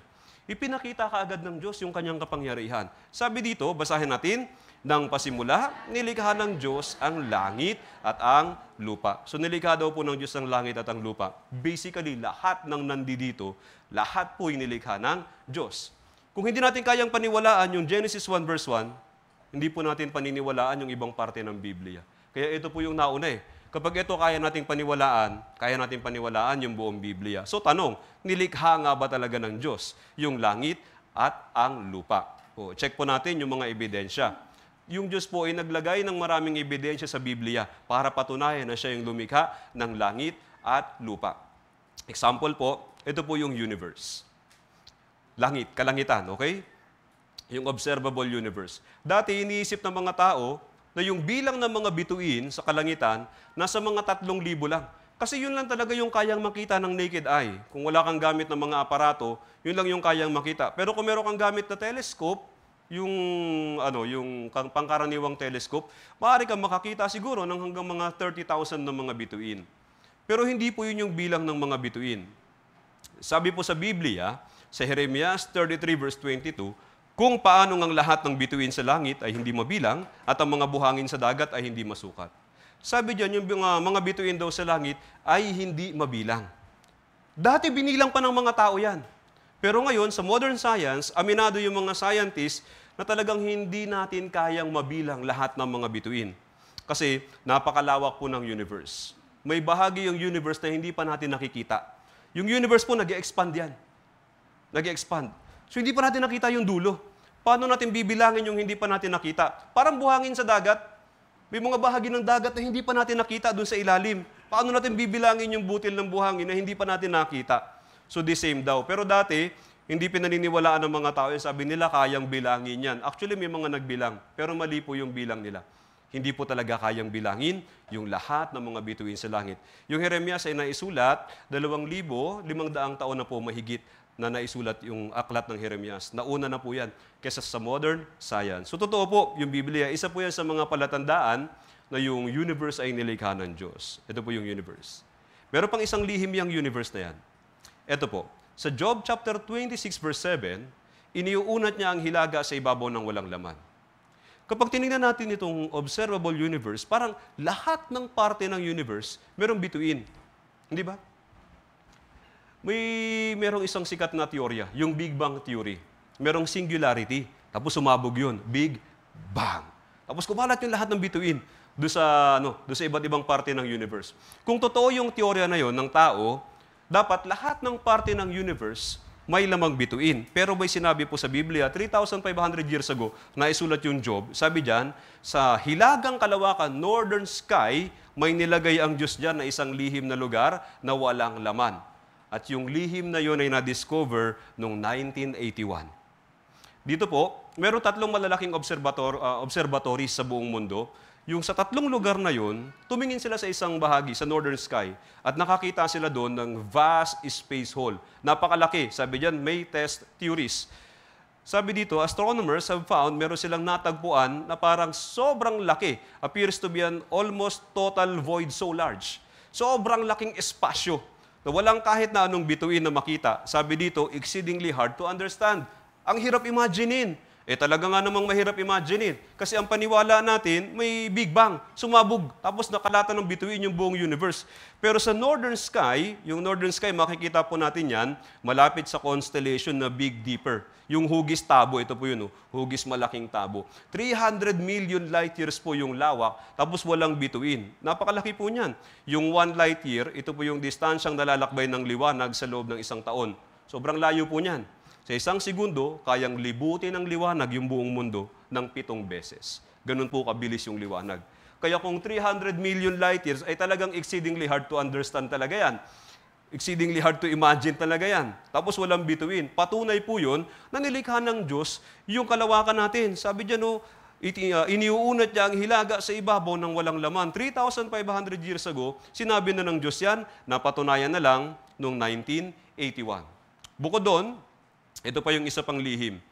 Katunayan, yung mga tao, saan ba yun? Ito, sabi sa Job chapter 26 verse 7, babasahin ko, iniuunat niya ang hilaga sa ibabaw ng walang laman at ibinibitin ang daigdig sa kawalan. Yung mundo na nakikita natin ngayon, alam natin nakabitin yan. Walang pinagpapatungan yan. Actually, nakabitin po yan doon sa tinatawag na orbit. Ito po yung parang daanan. Ito lang yung dinadaanan ng mundo paikot sa araw. Okay, hindi siya umaalis dyan. Pero dati, hindi alam ng mga tao yun na yung mundo nakalutang, nakabitin sa kawalan. Kaya yung mga Greeks, yung mga Griego, ito sila, meron silang, si Atlas. Si Atlas, pasan daw niya yung daigdig. Ibig sabihin, nasa likod ng Diyos nila, yung daigdig. Ito naman yung mga Indians. Ngayon, uso ngayon yung mga flat earthers, di ba? Yung naniniwala na yung mundo ay flat. Pero yung mga Indians, ito yung mga original na flat earthers eh. Sabi nila, yung mundo daw flat. Kaya huwag kang masyadong lalangoy sa malayo, baka ka mahulog. Tapos yung flat na mundo, nakapatong pa yan sa likod ng elepante. At yung mga elepante, nakapatong pa yan sa pagong. At yung pagong, nakapatong pa sa ahas. Ito po yung itinuturo nila sa mga bata noon. At pinaniniwalaan naman ng mga tao yan noon. Pero ngayon, alam na natin na yung mundo nakabitin sa kawalan. Parang ito po, tinan nyo yung mundo, nakabitin po yan. Wala pong pinagpapatungan yan. Yung Diyos po ang naglagay dyan. Okay? Sabi sa Job 38 verse 5, sinong nagpasya ng mga sukat niyon? Tiyak na alam mo, o sinong nag-unat ng panukat sa ibabaw nito. So hindi lang pala ibiniti ng Diyos yung mundo kung saan-saan lang. Hindi. Merong mga saktong sukat po yan, yung pagkakalagay ng Diyos sa mundo sa atin pong tinatawag na solar system. Isang mahalagang sukat ay ito po, yung bilis ng rotation. Yung mundo, nakikita po ninyo, di ba? Nagro-rotate siya. Napakabilis po niyan, 1,660 kph. Ramdam ba natin yung mabilis sa pag-ikot ng mundo? Hindi, di ba? Paano kaya kung sino na sa inyo nakasakay sa Chubibo? Ano ba sa English yun? Merry-go-round. O sige, Ferris wheel na lang para patagilid. Okay. Sino na sa inyo nakasakay? Di ba napakabagal lang nun? Pero yung iba hilong-hilo na. Sa bagal nun, hilong-hilo na. Yung mundo, sobrang bilis, 1,660 kph. Pero hindi tayo nahihilo. Bakit? Kasi Diyos yung lumikha. Diyos din po yung nagtakda ng bilis na yan. Yan po yung saktong bilis para tayong mga buhay na nilalang mabuhay dito sa mundo. Hindi lang po nagro-rotate yung mundo. Okay? Nagre-revolve din po yan sa araw. Isang total revolution na isang taon yan. Okay? Yung bilis ng pag-revolve ng mundo sa palibot sa araw, tingnan niyo po yung speed, 108,000 kilometers per hour. Sobrang bilis. Ramdam ba natin? Hindi. Kasi yung Diyos po yung lumikha sa mundo at Diyos din po yung nagtakda ng bilis na yan. Hanggang ngayon, hindi po nababago yung bilis na yan. Pag nabago po yung bilis na yan, delikado po tayo. Masisira yung mundo, mamamatay po tayo. Meron pang isang mahalagang sukat. Ito po, yung sa pagitan ng mundo at ng araw, hanggang ngayon, 150 million kilometers pa rin yan. Nandun tayo sa tinatawag na green zone, life zone. Dito sa distansya po na yan, buhay tayong mga tao. Tapos yung tubig, dadaloy siya bilang liquid. Tapos yung mga elemento magiging stable po dito sa mundo. Mabubuhay po talaga tayo. Kaya mula nung nilikha ng Diyos yung mundo, hanggang ngayon, nananatili siya kung saan siya nilagay ng Diyos. Kasi, syempre, Diyos yung lumikha. Yung mundo po, hindi na lang kusang sumulpot. Kasi kung kusa na lang yung sumulpot, di saan ang gulo ng sistema niyan? Minsan mabilis, minsan mabagal, minsan malapit, minsan malayo. Pagka ganun, pag napalapit ng onti yung mundo sa araw, ano mangyayari sa atin? Tusta. Pag napalayo ng onti sa araw, ano mangyayari sa atin? Yelo. Wala tayong paglalagyan. Kaya ngayon, Diyos, iniingatan pa rin yan hanggang sa ngayon. Bakit nakalagay sa Biblia yan? Na nagtakda ang Diyos ng sukat? Para kilalanin po natin yung Diyos. Hindi ba? Dive tayo papunta sa ilalim ng mundo. Sa Job chapter 28 verse 5, tungkol sa lupa, ang tinapay ay dito nang gagaling, ngunit waring tinutuklap ng apoy sa ilalim. 3,500 years ago, nung naisulat po ito, hindi po ito maintindihan ng mga tao. Kasi pag naguhukay sila sa lupa, hindi po apoy yung nakikita nila. Ano kaya? Pag naghukay sila sa lupa, anong lalabas? Tubig. Pag mas malalim pa, anong lalabas? Mas maraming tubig. Di ba? Pero tubig pa rin. Kaya kung pag-aaralan po ito, sabi meron daw apoy sa ilalim, hindi nila maintindihan. Pero ngayon po, alam na, napatunayan na po natin dahil sa modern science na meron talagang apoy sa ilalim ng lupa. Dito po, meron tayong, ito yung lupa, ito yung balat ng lupa. Sa English, ito yung crust. Okay? Tapos sa ilalim niyan, merong mantle, yung lupa. Na-discover po yung mantle noong 1909 pa. Tapos, sa ilalim ng mantle, meron po diyang, ito po, yung outer core, yung liquid outer core. Yan po yan, Yan po yung tunaw na mga bakal, mga bato, umiikot po yan. Tapos sumahanap po yan ng lugar kung saan pwedeng lumabas. Na-discover naman yan 1914. Tapos ito naman pong solid inner core, na-discover naman yan 1939. Pero yung Job 28 verse 5 na isulat po yan 3,500 years ago. Kasi syempre, Diyos yung lumikha sa mundo, alam niya kung ano yung nasa pinakagitna. Tama po? So, totoo na yung mundo nilikha ng Diyos. Ito po yung ilang mga lihim sa mundo. Ito po, lightning helps plants grow. Noon, kung sinabi yung balita na yan noon, hindi po maiintindihan ng mga tao yan. Kasi kapag kumikidlat, hindi mo naman maiisip na may pagkain, di ba? Pag kumidlat, ano pong naiisip ninyo? Takpan nyo yung TV, baka tamaan. Di ba? Yun yung pamahiin natin. Takot tayo pag may kidlat. Pero sabi dito, lightning helps plants grow. Ibig sabihin, bagong kaalaman lang po ito. Pero alam nyo ba, na yung mismong statement na yan, sinabi na sa Biblia 3,500 years ago. Basahin natin sa Job chapter 36, verse 30 hanggang 31. Narito, ang kanyang kidlat sa palibot niya ay kanyang ikinakalat at tinatakpan niya ang mga ugat ng dagat sapagkat sa pamamagitan ng mga ito'y hinahatulan niya ang mga bayan sa ganang pagkain ay kanyang ibinibigay. O ito, hinahatulan ng mga bayan. Maintindihan natin. Pero sabi dito, sa ganang pagkain ay kanyang ibinibigay. Paano? Sa pamamagitan ng pagpapalaki sa mga halaman, yung kidlat po yung nakakatulong, okay? Sa atin pong, yung hangin natin, 78% po niyan ay nitrogen. Okay?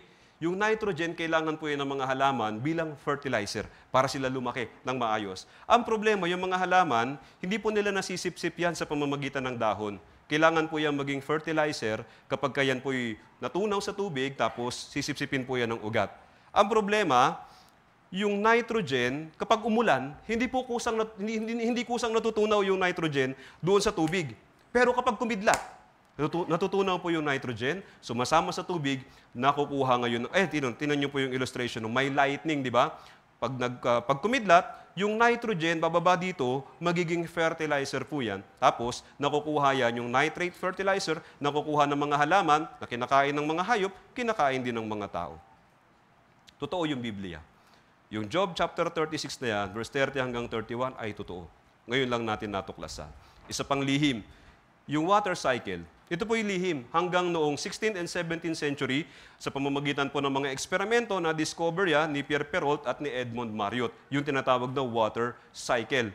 Pero 3,500 years ago, binanggit na po ng Biblia yan. Sa Job pa rin, chapter 36, verse 27 hanggang 28, sabi dito, sapagkat ang mga patak ng tubig ay kanyang pinapailan lang, kanyang dinadalisay ang kanyang ambon sa ulan, na ibinubuhos ng kalangitan at ipinapatak ng sagana sa sangkatauhan. Pinapailan lang, pagkatapos ibinubuhos. Ibig sabihin yung tubig na bumagsak, siya din yung aangat, tapos babagsak. Kaya magisimula tayo dito sa ibaba. Dito po, dumadami po yung maraming tubig sa baba, di ba? Sa baba. Sa dagat, sa ilog, sa sapa. Dahil sa matinding init ng araw, yung mga tubig po na yan ay nagiging singaw, nagiging water vapor. Yan po yung evaporation.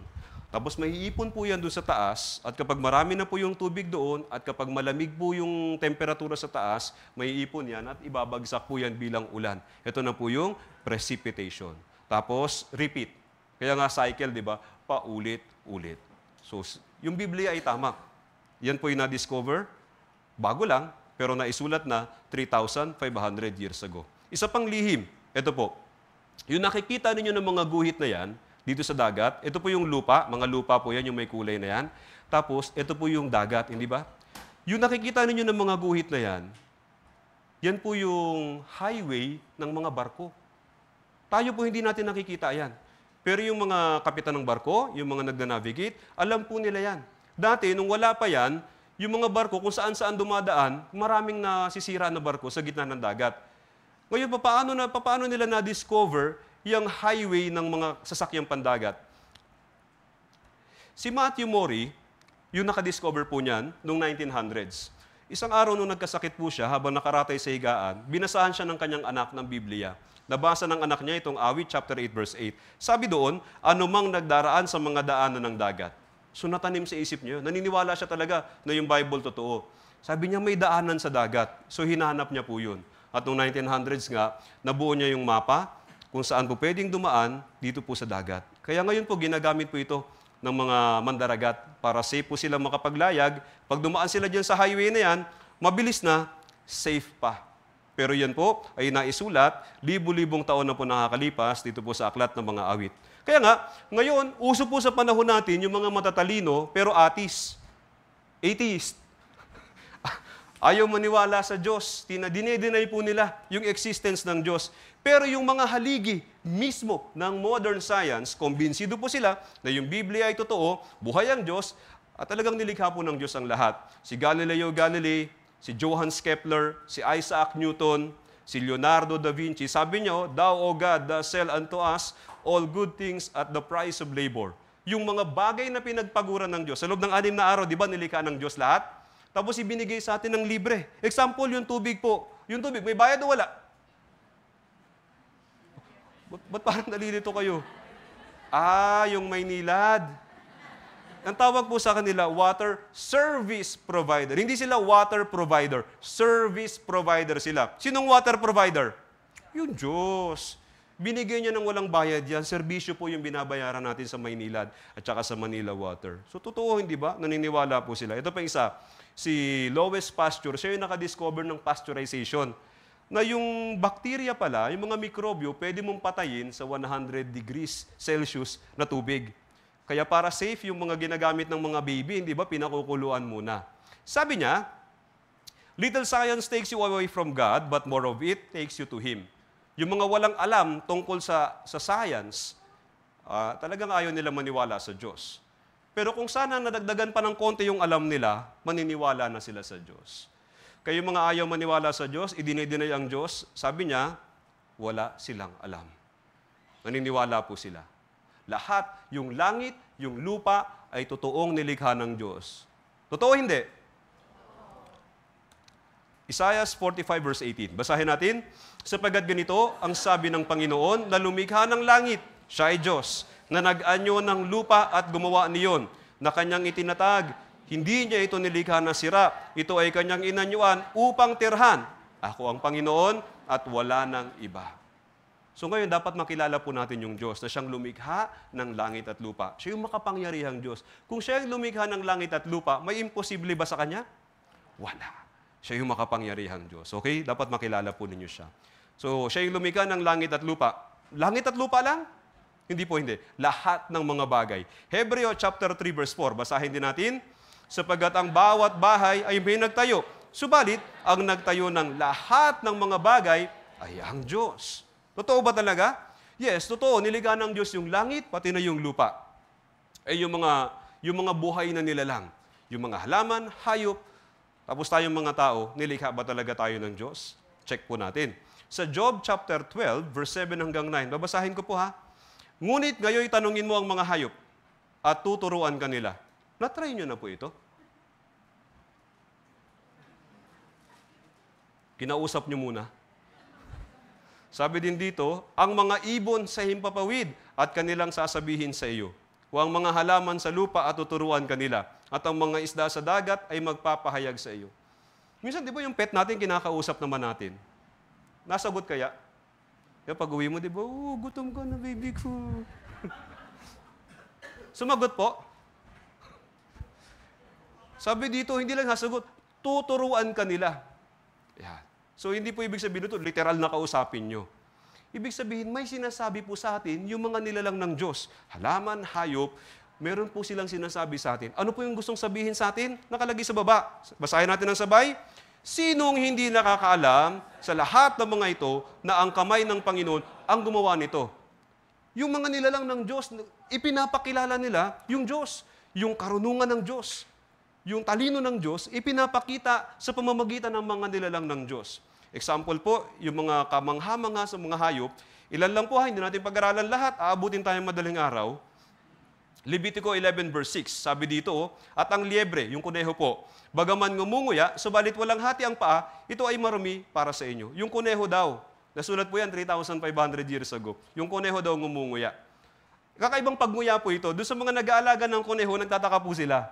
Pag hindi nila alam kung ano talaga yung nature ng kuneho, pag pinakain mo kasi yung kuneho, kunyari nilagyan mo ng gulay, ngangatain niya yon.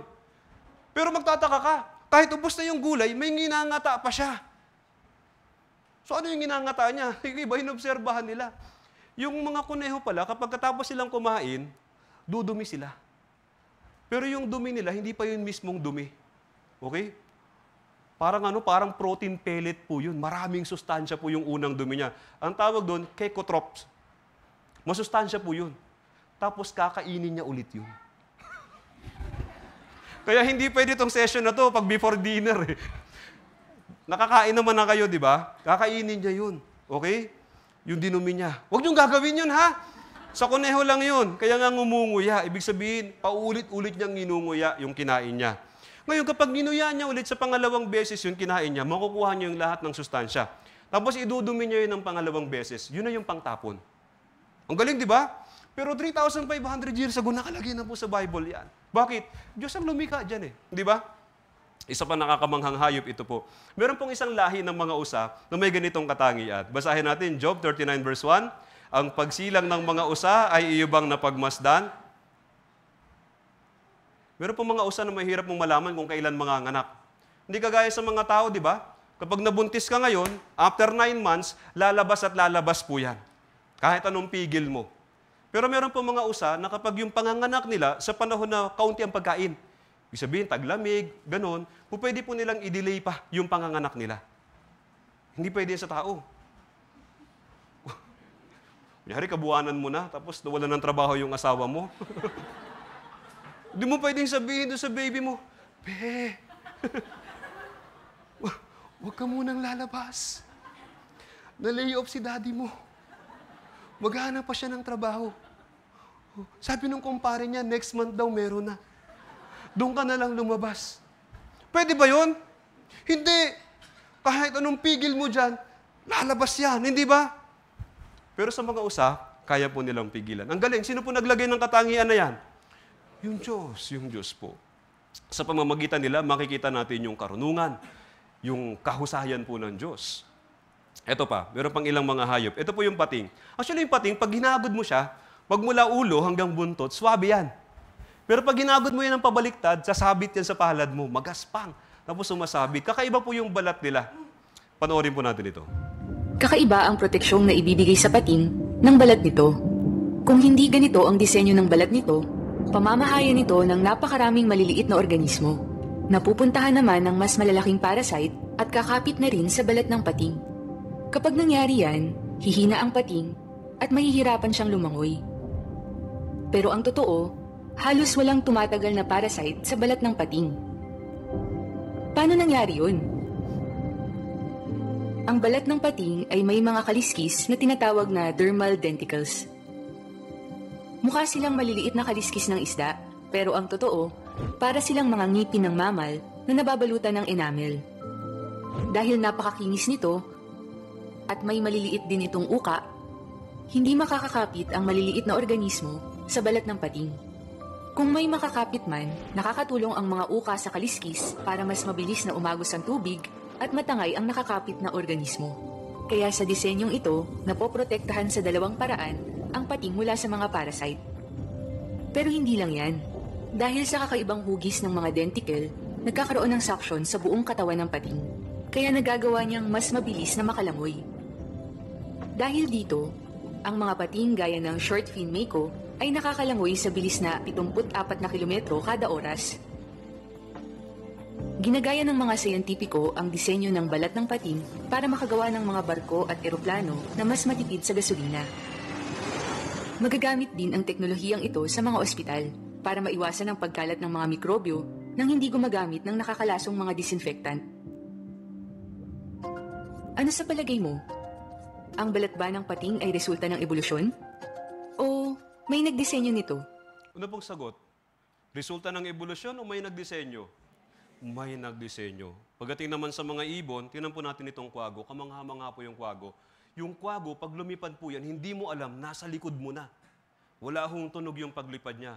Kaya pinag-aaralan po ng mga scientists, paano natin po pwedeng gayahin yung disenyo ng pakpak ng kwago. Manghang-mangha po sila dito.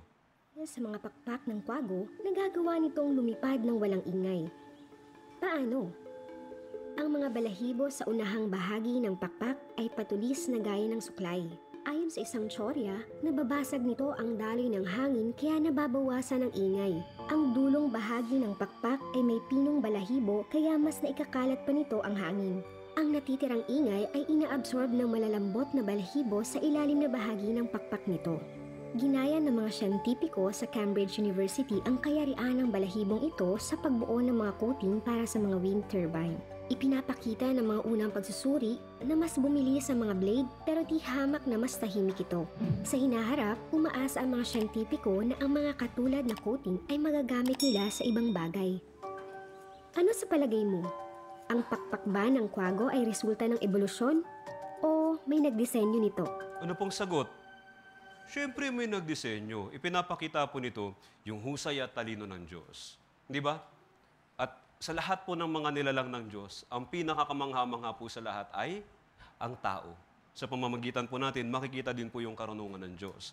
Kaya sa huli, nilikha po ng Diyos ng tao sa Genesis chapter 2 verse 7. Basahin natin. At nilalang ng Panginoon Diyos ang tao mula sa alabok ng lupa at iningahan ng mga butas ng kanyang ilong ng hininga ng buhay at ang tao ay naging buhay na kaluluwa. So una sa lahat, kagaya din ng mga halaman at ng mga hayop, meron tayong katawan na nagmula sa alabok ng lupa. So tiningnan po, kung yung mga elemento nga ba na bumubuo sa lupa ay tugma doon sa mga elemento na bumubuo sa katawan ng tao. Tugma po. Kaya sa katawan natin at sa lupa, merong calcium, iron, fluorine, magnesium, zinc, ito phosphorus, potassium, sulfur, sodium, at chlorine. Kapag nagkulang tayo ng mga elemento na yan, magkakasakit tayo or pwede nating ikamatay. Example po yung iron. Kapag naging iron deficient ka, naku, dali humapagod, madalas kang himatayin, mabilis magdilim yung paningin mo kasi iron deficient ka. Kapag lumala, maaaring maging leukemia, pwede mong ikamatay. Hindi ba? Kapag kulang ka sa sodium, alam niyo po epekto ng kulang sa sodium? Para ka na-stroke. Parang lantang gulay. Pagka nagkaroon ng imbalance yung sodium, pag kinulang ka ng sodium, kaya yung iba, bigla na lang nagko-collapse. Di malaman kung anong sakit.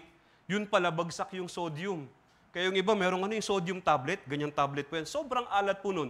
Pinapainom po sa kanila yun para magbalanse ulit yung sodium. Tapos nagkakamalay po sila, tapos uuwi na. Parang walang nangyari. Akala ng mga anak, na-stroke na yung nanay nila.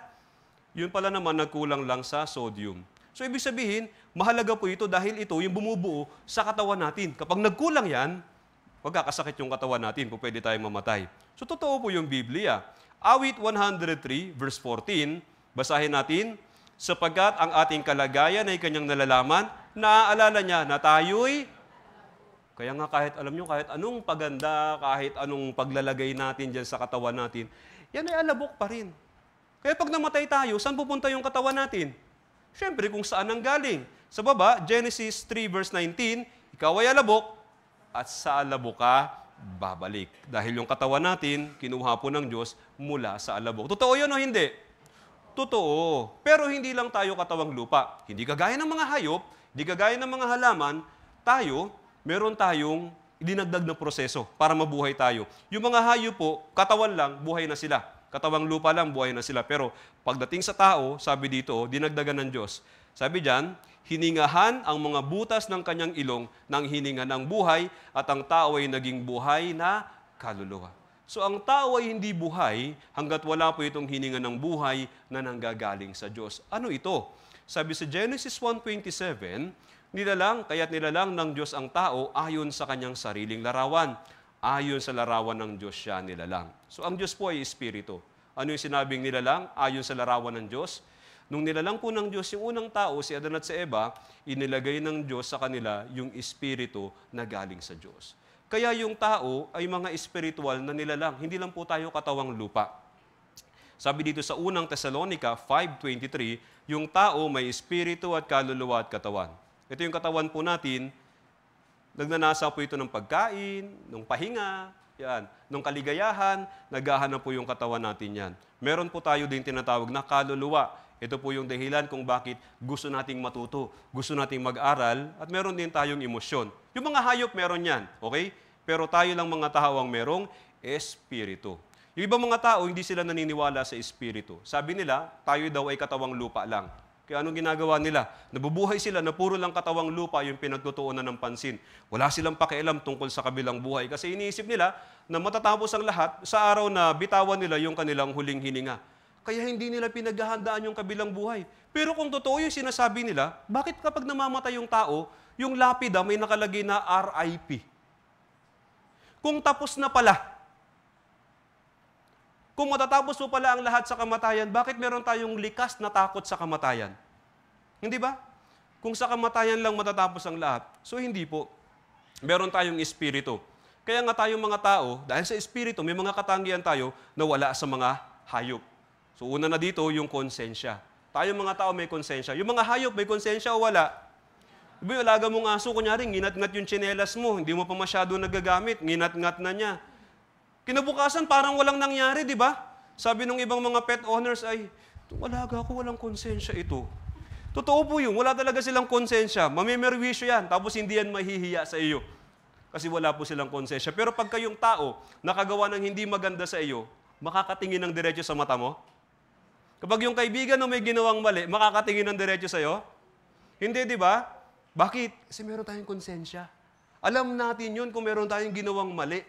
Bukod doon, meron din tayong pagkarelihiyoso. Likas po tayong relihiyoso. Ibig sabihin, likas nating hinahanap yung Diyos. Kaya kung saan may tao, alam niyo po, yung mga anthropologists, yung mga eksperto na nag-aaral tungkol sa tao, lipunan ng tao, sibilisasyon ng tao, ang palatandaan nila kung may tao sa isang lugar, basta may dambana. Kapag may nakita silang dambana, sigurado may tumirang tao doon nung unang panahon. Kasi tao lang po yung nag-ahanap sa Diyos. Hinahanap natin yung Diyos. Kaya yung mga tao nung unang panahon, kahit na hindi nila natagpuan yung buhay na Diyos, sumamba sila sa ibang Diyos. Ginawa nilang Diyos yung ilog, yung puno, minsan yung bundok, hindi ba? Basta may dambana, hinahanap po natin yung Diyos. Kahit na hindi natin siya nakikita. Tayo lang po yung umahanap sa Diyos. Mga hayop, wala ko silang pakialam doon. Ang hinahanap lang nila ay pagkain. Pag may pagkain na sila, solve na sila. Pero tayong mga tao, kahit kompleto na tayo sa lahat ng bagay, hanggat wala tayong tamang relasyon sa Diyos, hindi tayo tunay na magiging masaya. Isa pang katangian na tayong mga tao ay meron na ito. Ecclesiastes chapter 3, verse 11, ginawa niya ang bawat bagay na maganda sa kapanahunan niyon, inilagay rin niya ang walang hanggan sa isipan ng tao hayop. Tao. Ibig sabihin, hinahanap po talaga natin yung walang hanggan. Kaya nga ayaw natin sa impyerno, hindi ba? Kaya may takot po tayo sa impyerno at gusto natin sa langit. Gusto natin doon sa magandang lugar, yun sa walang hanggang langit. Tapos bukod doon, ayaw din nating mamatay kaagad. Kung bibigyan lang tayo ng pagkakataon na mabuhay ng walang hanggan, mabubuhay talaga tayo ng walang hanggan, di ba? Di ba may mga movie na naghahanap sila ng yung potion na para mabubuhay habang panahon? Di ba merong eternal youth potion? Ako, dami ng pelikulang nagawa na yan po yung tema. Bakit ganun? Kasi yung mga tao, gusto talaga nila ng walang hanggan. Example na lang, yung mang-inasal. Alam niyo po, napakamabenta po ng mang-inasal. Hindi dahil sa chicken. Dahil sa only rice. Di ba? Kung tutusin, mga 2 serving lang ng kanin, solve ka na. Sino po sa inyo nakakalagpas 2 sa mang-inasal? Wala? O, pare-pareho po tayo. Yung iba ayaw umami, nakakapito yan. Lugi yung mang-inasal sa iyo. Pero kahit makapito ka, hindi pa rin only yun, di ba? Pero alam niyo, nakakaakit kasi. The same sa mga yung data, calls, and text promo. Hindi ba? Gusto natin only data. Gusto natin only text, only calls. Pag nagliligawan, yung babae at lalaki, kunyari nililigawan ni lalaki si babae. Mga babae dito, payag kayo, ipapangako sa inyo, iibigin kita ng 100 taon. Siguro sa 100 taon lang, solve na kayo. Sa loob ng 100 taon, pare-pareho na tayong isang dakot na lupa. Di ba? Kaya sapat na yon. Pero kung yun ang ipapangako sa iyo nung nanliligaw sa iyo, tatanggapin mo? 100 years? Okay na? Anong gusto ng mga babae? Forever, syempre. Di ba? Talagang, bakit? Kahit na alam natin na hindi naman tayo mabubuhay habang panahon, gusto natin yung assurance. Tama po? Gusto natin yung assurance. Gusto natin forever. Gusto natin walang hanggan. Naglagay ang Diyos ng walang hanggan. Kaya nga, yung unang bagay na dapat na hinahanap natin, yung walang hanggang buhay. Kasi yan yung kailangan po natin para makapasok sa langit. Hanggat wala tayong buhay na walang hanggan, hindi tayo tunay na magiging masaya. Isipin mo, pag nagkasakit ka, pera ba magpapasaya sa'yo? Pag mamamatay ka na, pera ba magpapasaya sa'yo? Hindi. Buhay na walang hanggan. Yan po yung magbibigay sa'yo ng kasiyahan sa harap mismo ng kamatayan, kahit nasa harap ka pa ng kamatayan. Kaya nga yung buhay na walang hanggan, yan po'y para sa espiritu, hindi po yan para sa katawan. Katawan natin, mamamatay po ito kahit anong ingat. At kapag namatay yung katawan natin, babalik po yan sa lupa. Sabi sa Ecclesiastes 12 verse 7, at ang alabok ay bumalik sa lupa na gaya ng una, at ang espiritu ay bumalik sa Diyos na nagbigay nito. So yung ating katawan, babalik yan sa lupa. Pero yung espiritu, babalik po sa Diyos. Kaya totoo po talaga yung kabilang buhay. Kaya ngayon sa panahon po natin, kung kailan marami ang ayaw maniwala sa Diyos at sa kabilang buhay, inaalaw po ng Diyos yung mga tinatawag na near-death experience. Ito yung mga taong namatay, pero hindi po sila tuluyang nakatawid sa kabilang buhay. Pinabalik po sila ng Diyos para ikwento sa atin na hindi natatapos sa huling hininga ang lahat. Meron pang next chapter. Itong buhay natin ngayon ay chapter 1. May chapter 2 pa. Doon po yun sa kabila. Example po itong doktor na ito. In 1994, I was at a family gathering. Unfortunately, it was during a storm that I was not aware of. I had the phone right about here when the phone station that I was in got struck by lightning. I saw a big flash of light come out of the phone, and it hit me in the face. And she got right down to me and then ran by. And I thought, well, that's pretty strange. And I turned to see where she was going, and when I looked back, I saw my body was on the ground. Oh, shit, I'm dead. I saw her getting down on her knees to do CPR. And I could see them, I could hear them, but they couldn't see me or hear me. Sabi niya, nakita niya, siya. Sabi niya, naku po, patay na ako. Sabi niya, ano yung nakita niya? Yung katawan niya. Sino siya? Siya yung espiritu. Siya po yung kaluluwa na humiwalay sa katawan. Okay? So, talaga namatay na siya kasi humiwalay na yung espiritu niya humiwalay na siya yung espiritu doon sa katawan. Pero bakit na-interview pa siya? So, pinabalik po siya ng Diyos para ikwento lang sa atin na mayroon pa talagang kabilang buhay. Pero hindi po nangyayari palagi yan. Bihira po mangyari yan. Inaalaw lang po ng Diyos yan para ipakita sa atin na may kabilang buhay. Siya, binigyan siya ng Diyos ng second chance. Pero kung hindi siya naligtas, impyerno pa rin yung bagsak niya. Hindi ba? Tayo, maaaring isang beses lang po tayong mamamatay. Okay? Tayong lahat dito, isang beses lang tayo mamamatay. Pagkatapos nun, diretso na tayo sa kabilang buhay. So, bago mangyari yung time na yon, kinakailangan, handa yung ating espiritu na humarap sa Diyos. Okay? Handa. Ibig sabihin, meron pong problema sa espiritu po natin. Yan ngayon yung pag-aaralan natin.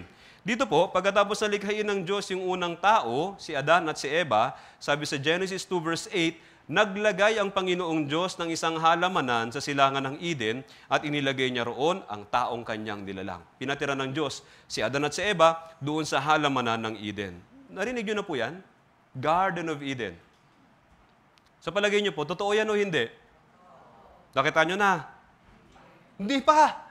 Uy, kailangan natin ng pruweba. Hindi pa pwede nagpapaniwala tayo sa sabi-sabi.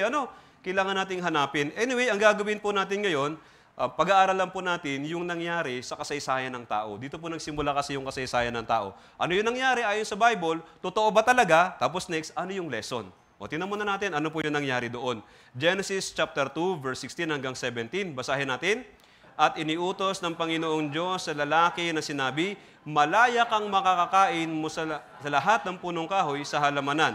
Subalit, mula sa punong kahoy ng pagkakilala ng mabuti at masama, ay huwag kang kakain, sapagkat sa araw na ikaw ay kumain iyon, ay tiyak na mamamatay ka. Kaya nga doon, ibinigay sa kanila ng Diyos lahat ng kailangan nila para mabuhay sila. Ngayon, pipitas na lang sila, tapos kakain. Hindi kagaya ngayon, kailangan tayong magtrabaho ng mahirap bago makakain. Doon, mamimitas lang sila, tapos kakain. Kaya kunyari, nagutom sila, nakakita sila ng papaya, pwedeng kainin o hindi? Kung kunyari nakita nila mangga, pwedeng kainin o hindi? Hilaw. O pwede pa rin, maasim-asim nga lang yun. Pero pwedeng kainin. Bayabas. Tulungan nyo naman ako. Bakasan nyo. Bayabas. Pwede. Ubas. Yung mansanas. Parang may hesitation silang sumagot. Binasa na nga natin, nagdalawang isip pa rin kayo. Pwede hindi? Oo, sabi dito, mula sa punong kahoy ng pagkakilala ng mabuti at masama ay huwag kang kakain. Hindi po ipinagbawal ng Diyos yung pagkain ng mansanas, pwede. Sino ba nagturo sa atin nun? Nabawal kainin yung mansanas. Kung sino man yung mga yun, hindi nagbasa ng Biblia. Tama po. Bakit natin sila paniniwalaan? Hindi nga nila alam yung bagay na yon. So anyway, pinagbawal ng Diyos yung pagkain nung bunga ng punong kahoy ng pagkakilala ng mabuti at masama. Ang haba po ng pangalan, ano? Pero bawal po talagang kainin yung bunga niyan. Sabi ng Diyos, kapag kumain nun, tiyak na mamamatay. Kaya lang, doon sa halaman ng Eden, nandoon po si Satanas. Kumilos siya sa pamamagitan po ng ahas at tinukso po una si Eva. Sabi ng ahas, kumain ka, hindi kayo mamamatay. Kaya naniwala si Eva at kinain niya. Hindi po yan mansanas. Okay, yan po ay bunga ng puno ng pagkakilala ng mabuti at masama. Ewan ko kasi bakit yung drawing mansanas, pero hindi po yan mansanas. Okay? So kinain niya. Ano nangyari sa kanyang kaluluwa? Namatay. Pagkatapos, eto, pinakain din niya yung kanyang asawa na si Adan. Kumain po silang dalawa. Ngayon, tingnan natin, totoo nga ba talaga yung halaman na ng Eden? Kasi kung hindi ito totoo, mahirap paniwalaan yung Biblia. Meron pala ditong kwentong inimbento lang. So para mapatunayan natin kung yan ay totoo o hindi, hanapin po natin nasaan yung location ng Garden of Eden. Sa Bible, may binanggit po. Ito yung palatandaan, yung landmark. Sabi sa Genesis chapter 2, verse 10 hanggang 14, basahin natin. May isang ilog na lumabas mula sa Eden upang diligin ang halamanan at mula rooy nahati at naging 4 na ilog. Ano yung una? Pishon, Gihon, Tigris, at Euphrates. Kaya kung hahanapin natin yung location ng halaman na ng Eden, kailangan nating hanapin itong 4 na ilog na ito. So pag iniskan po natin yung mapa ng mundo, makikita po natin yung mga ilog na yan dito sa Middle East, sa bandang Iraq. Hanggang ngayon, dumadaloy po yung Tigris at yung Euphrates. Kaya kung tama yung sinasabi ng Bible, ibig sabihin, nandito lang sa lugar na ito yung halamanan ng Eden. Ang tanong lang, nasaan na yung Pishon at yung Gihon? So meron pong mga mananaliksik, hinanap nila. Kung totoo yung Biblia, dapat matagpuan natin yung 2 pang ilog. Dapat naririyan lang yan. At sa katunayan, natagpuan na po nila, nahanap na po nila kung nasaan yung 2 pang ilog. Panoorin natin ito. The very text of the Bible actually provides some tantalizing clues about Eden's possible location. Genesis 2 to 3, the famous story, has some verses in verses 10 to 14 where a river is said to come out of the Garden of Eden and it becomes 4 headwaters. And the rivers in question are Tigris and Euphrates, and we all know where they are. They're the major rivers of Mesopotamia and the modern Iraq. The other 2 rivers are called the Pishon and the Gihon. Unlike the Tigris and the Euphrates, which still flow today, no one knew where these other 2 rivers once ran, or if they ever really existed. Locating these 2 rivers and where they joined with the Tigris and Euphrates to form the famous 4 headwaters was the key to unlocking the mystery of Eden's position. Find the rivers, and Zarans would find Eden.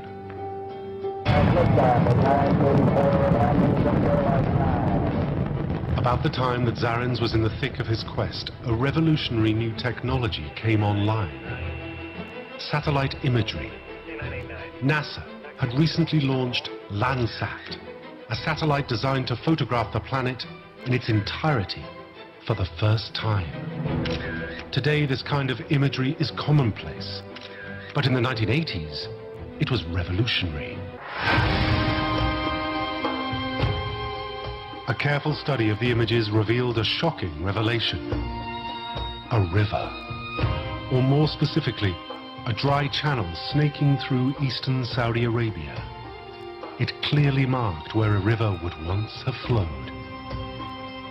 Now, as well as the Tigris and the Euphrates, he had found a third river, the Pishon.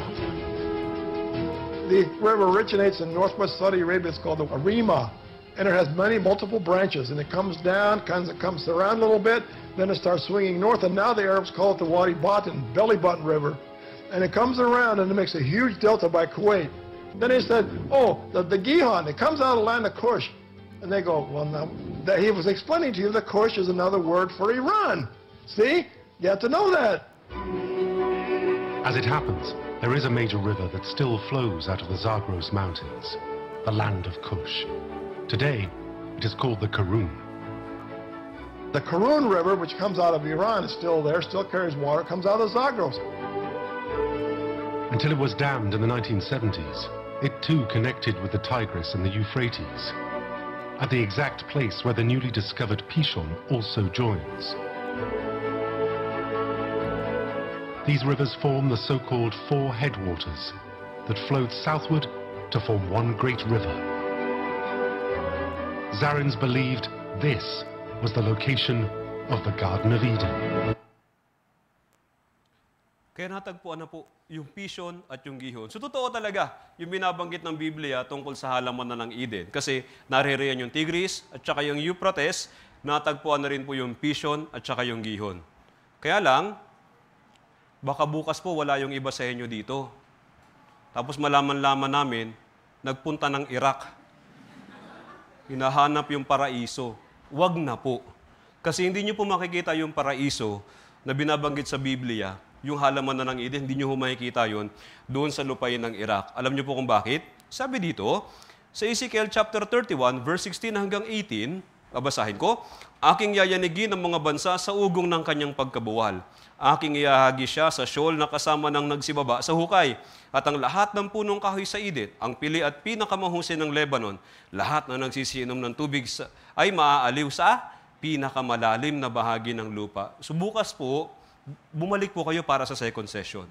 Okay po, wag na po kayong pupunta dun sa Iraq. Kasi sabi na dito, hindi nyo makikita sa ibabaw yung halaman na ng Eden, yung paraiso. Ibinaon po ng Diyos yon sa pinakamalalim na bahagi ng lupa. Kaya ano mangyayari? Kapag yung maraming mga naglalakihang mga puno, napakaraming mga hayop, ay biglang ibinaon sa ilalim ng lupa. Kasi yun yung sabi ng Biblia, yung ginawa ng Diyos. Alam niyo po, sa ibabaw may pressure, sa ilalim may apoy, kaya sa halip na mabulok, hindi po mabubulok yan. Yan ay magiging fossil fuel.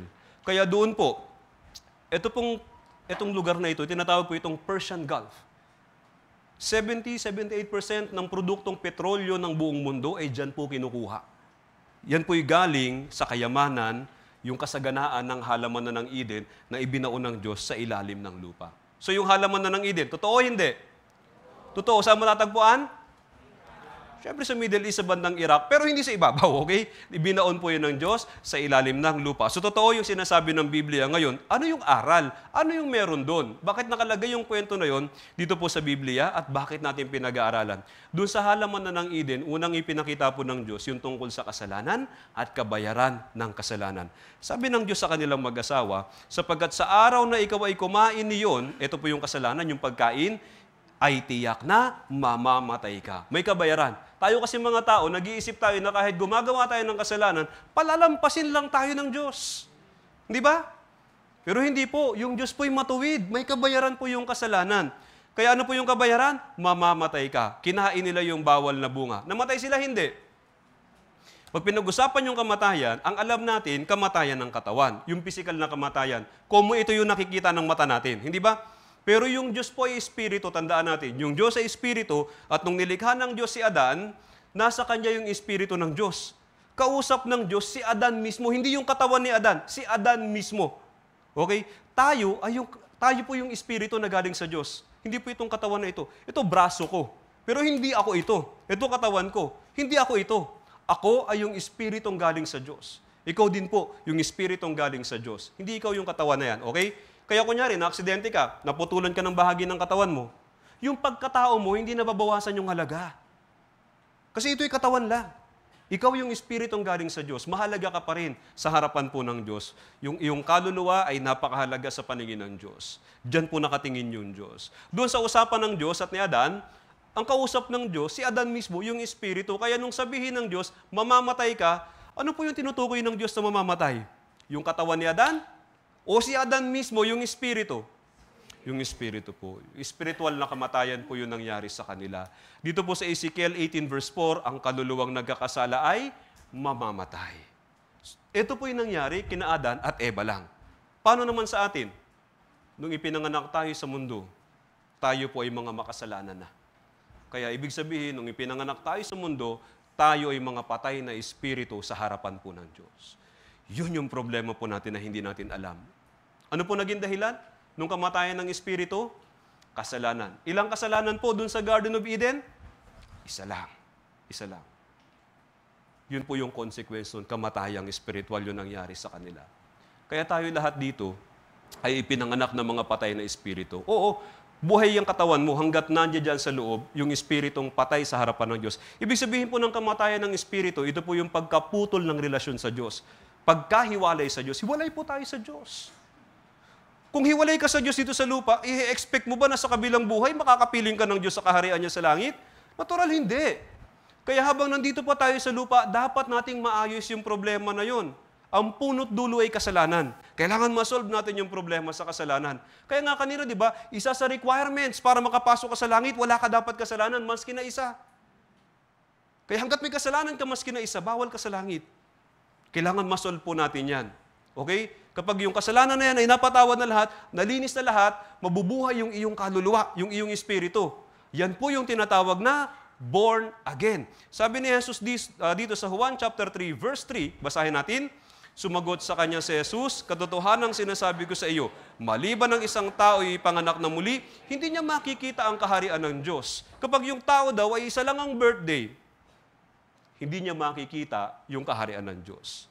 Ibig sabihin ng born again, hindi po ito religion ha. Yung born again na nakagis na natin religion. So pag nagpipill up tayo ng biodata o kaya ng resume, nilalagay natin, di ba, dun sa section ng religion, born again Christian. Tama po? Yun po yung nakagis na natin. Pero yung born again na hindi po religion. Yung born again ay ikaw kapag nagkaroon ka ng pangalawang birthday mo. Ibig sabihin, dapat dalawa birthday mo. Kung isa pa lang yung birthday mo ngayon, hindi ka makakapasok sa langit. Kahit ikaw ay deboto at matapat na Kristiyano dyan sa pananampalataya mo, hindi ka makakapasok sa langit. Unang panganak ay sa katawan. Pangalawang panganak ay sa kaluluwa, sa espiritu po. Mararanasan mo yung pangalawang kapanganakan kapag nalinis lahat ng mga kasalanan mo sa harapan ng Diyos. So, kumusta po? Ilan ang birthday mo ngayon? Isa, dalawa? Kailangan ka magkaroon ng pangalawang birthday. Yung una kong birthday ay 1983. Yung pangalawa kong birthday ay 2007 po.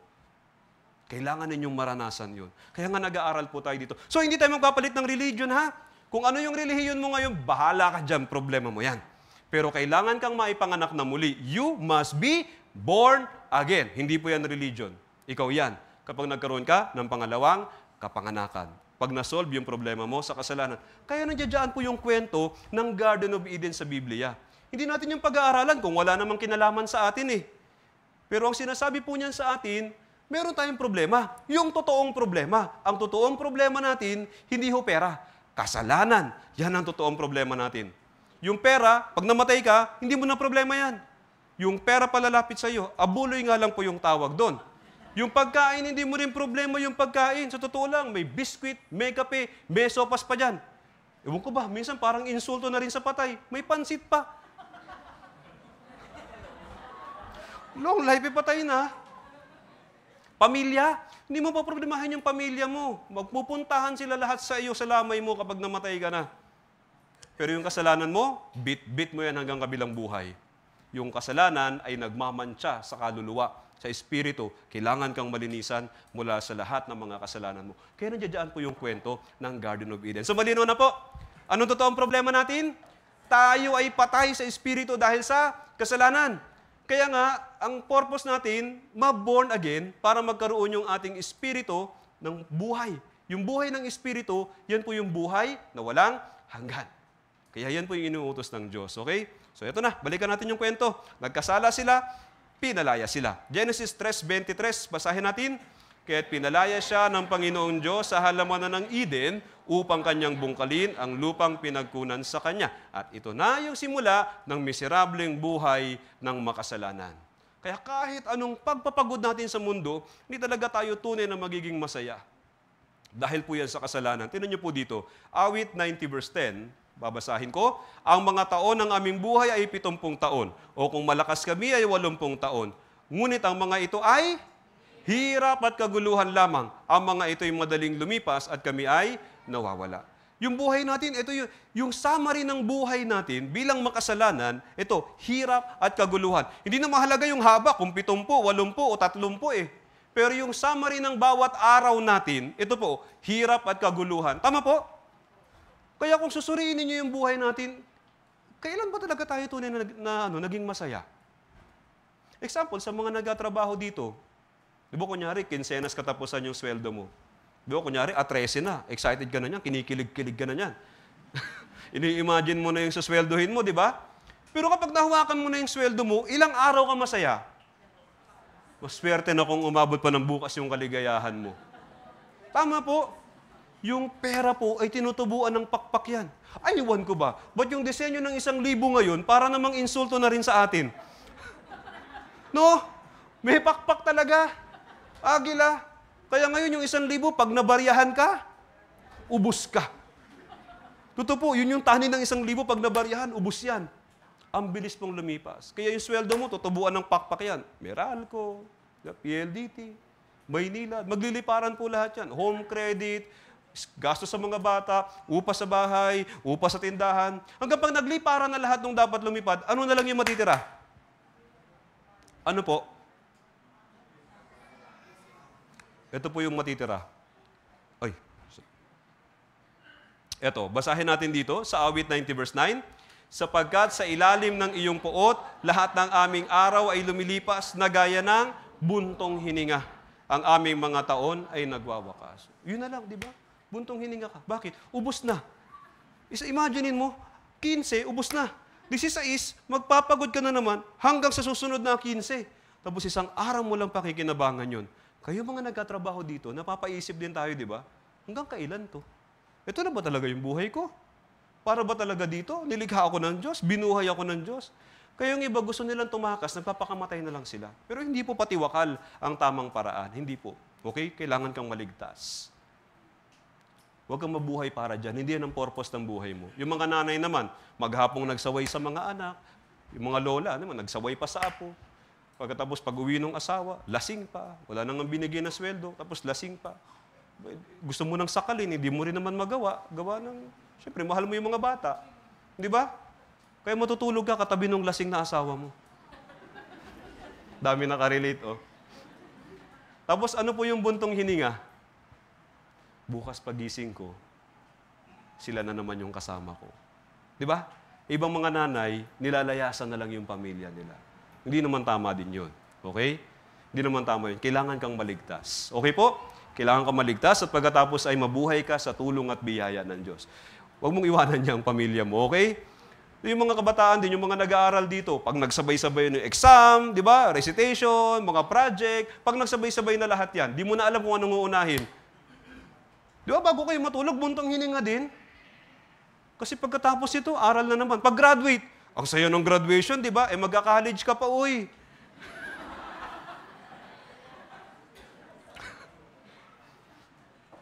Kaya ano mangyayari? Buntong hininga. Mapoprostrate ka eh. Kung yun ang purpose ng buhay mo, mapoprostrate ka talaga.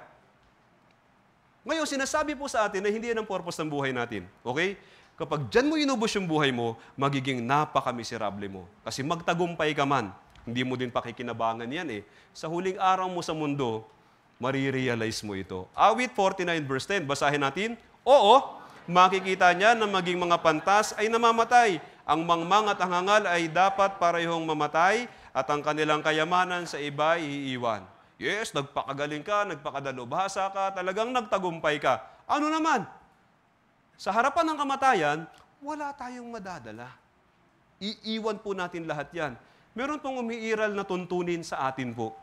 Kung ano man yung nanggaling sa lupa, mananatili sa lupa. Wala po tayong maitatawid niyan sa kabilang buhay. Even yung katawang lupa natin, isasauli po natin yan sa lupa kapag tayo po ay bumalik na sa Diyos. Sabi ho dito ni Haring Solomon, nung time na nasa kanya na ang lahat, Ecclesiastes 5 verse 15, basahin natin, kung papaanong siya'y lumabas sa sinapupunan ng kanyang ina, gayon siya muling aalis, hubad siyang dumating, wala siyang anumang madadala sa kanyang pagpapagod na kanyang madadala sa kanyang mga kamay. So ano po mangyayari pagka ganyan? Marirealize mo yung kawalang kabuluhan ng buhay. Marirealize mo na lahat ng pinagpaguran mo at pinag-ubusan mo ng oras mo ay hindi mo naman pala mapapakinabangan sa kabila. Huwag po sana kayong umabot sa ganun.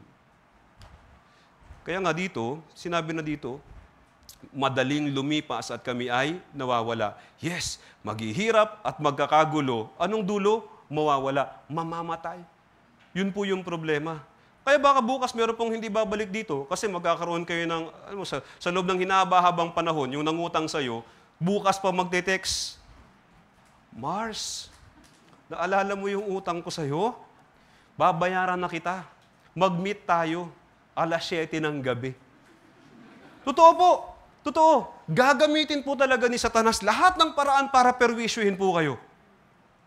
Huwag niyong sasabihin na, okay lang, second day lang naman ako absent. Magmula sa third day hanggang sa fifth day, tutuloy-tuloyin ko na. Hindi po ganun. Hindi po ganun. Isang beses kang mapigilan ni Satan, sino makakapagsabi na makakabalik ka? Okay po? Bukas mangyayari po yung maraming abala sa inyo. Dapat ngayon pa lang, determinado na po kayo na bumalik dito. Paano kung bukas, habang papunta kayo dun sa deal ninyo o sa anumang transaksyon ninyo, kapalit ng pagdalo sa Bible seminar, ay ganito po yung mangyayari. Hindi ko po sinasabi na siguradong mangyayari, pero may posibilidad, hindi ba? Kagaya nito, papunta siguro sa usapan nila.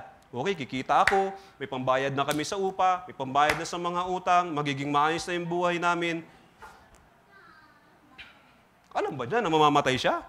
Sa sandali na yan? Hindi niya alam. Kayo po, alam niyo po kung kailan kayo kukunin ng Diyos. Hindi po sa tinatakot kayo, ha? Pero maaaring sa ilan sa inyo dito, ito na yung huling linggo ninyo sa lupa.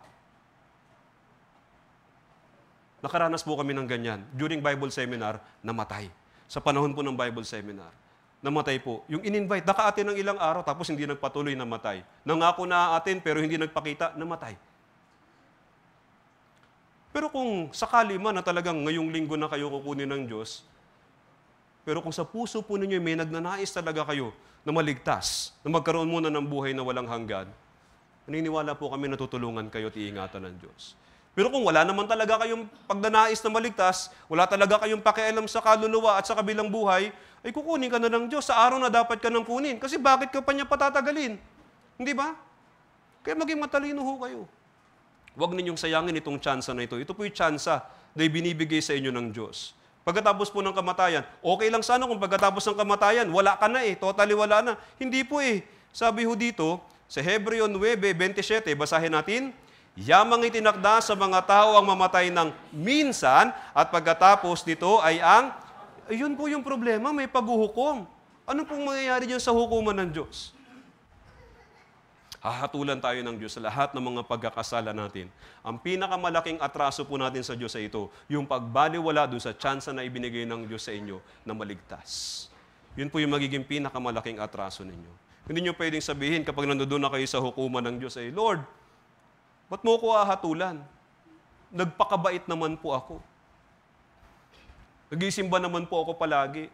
Palagi naman akong nananalangin sa iyo. Nagbabasa naman ako ng Bible kahit na hindi ako nagsisimba. Ano nga sabihin po ng Diyos sa inyo? Nasa na yung inutos ko sa inyo? Di ba? Ano bang inutos sa atin?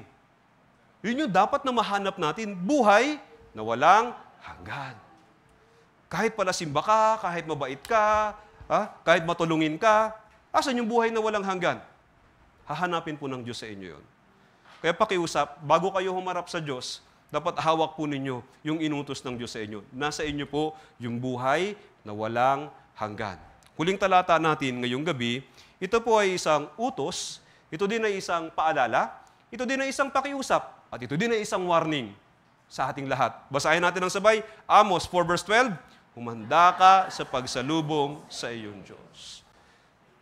Sana pag-isipan po ninyo ng mabuti. Maghanda Okay? Kung ano man yung pagkakaabalahan pa ninyo sa mga susunod na araw, isang tabi nyo muna yan. Pwede nyong balikan yan anytime. Pero what if, kung ito na lang talaga yung kaisa isang chance ninyong masave, sabihin na natin, hindi pa naman ito yung week, hindi pa ito yung huling week mo dito sa mundo. Yes, bubuhay ka pa ng mga ilang taon. Maaari, pero maaari din na ito na lang talaga yung chance na ibibigay sa iyo ng Diyos. Kaya kahit buhay ka pa hanggang sa susunod na 10 taon, maaaring ipagkait na po ng Diyos sa iyo yung pagkakataon. Totoo po yun. Meron pa mga umatin dati sa Bible seminar, gusto nilang umatin ngayon sa Bible seminar, pero hindi sila maka-attend sa Bible seminar. Nawalan po sila ng pagkakataon. Maaaring ito na po yung last chance ninyo. Okay po? Kalimutan na natin yung haba o iksi ng buhay. Ituring po ninyong last chance yung Bible seminar na ito. Sa panahon na ito, dapat kayong magkaroon ng buhay na walang hanggan. Humanda, tutulungan po namin kayo, pero tulungan po ninyo yung sarili ninyo na ihanda yung sarili ninyo sa pagharap sa Diyos. Magkita-kita po tayo bukas. Tayo pong lahat ay umukot manalangin. Diyos, Ama naming banal na nasa langit, salamat po sa gabi na ito. Sinamahan ninyo kami sa unang session ng amin pong Grand Bible Seminar. At ngayon po, Amang Diyos, ay nakilala ka namin bilang Diyos na makapangyarihang lumikha. Ikaw po yung nagbigay ng buhay sa amin at ikaw po, Amang Diyos, ay nagsabi na ang layunin ng aming buhay ay ang pagkakaroon po ng buhay na walang hanggan. Kaya nawa, lahat po ng naririto na wala pang katiyakan sa kanilang kaligtasan ay makadalo hanggang sa huling gabi at magkaroon po ng malinaw na pananampalataya at ng kaligtasan. Doon naman po, Amang Diyos, sa mga hindi po nakadalo sa gabi na ito, muli, dalangin naming ingatan nyo sila, nawa bukas, Amang Diyos, makapiling po namin sila at makapag-aral po sila ng iyong salita at magkaroon din po ng kaligtasan sa pamamagitan po ng iyong salita. Hanggang sa aming pag-uwi, umaasa po kami sa iyong makapangyarihang kamay na siyang mag-iingat po sa lahat ng mga dumalo. Nawa, Amang Diyos, ikaw po yung magbantay hanggang sa ang lahat ay makaubing safe sa kanya-kanyang tahanan. At sa aming pag-uwi, nawa, Amang Diyos, mapagbulayan po namin, Amang Diyos, yung mga bagay na napakinggan po namin sa gabi na ito. At bukas ay magkikita-kita kami ulit, Amang Diyos, upang ipagpatuloy yung pag-aaral sa iyo pong salita. Dalangin po namin ang lahat ng ito ng may pasasalamat at pagpapakababa sa pangalan ng Panginoong Jesus. Amen.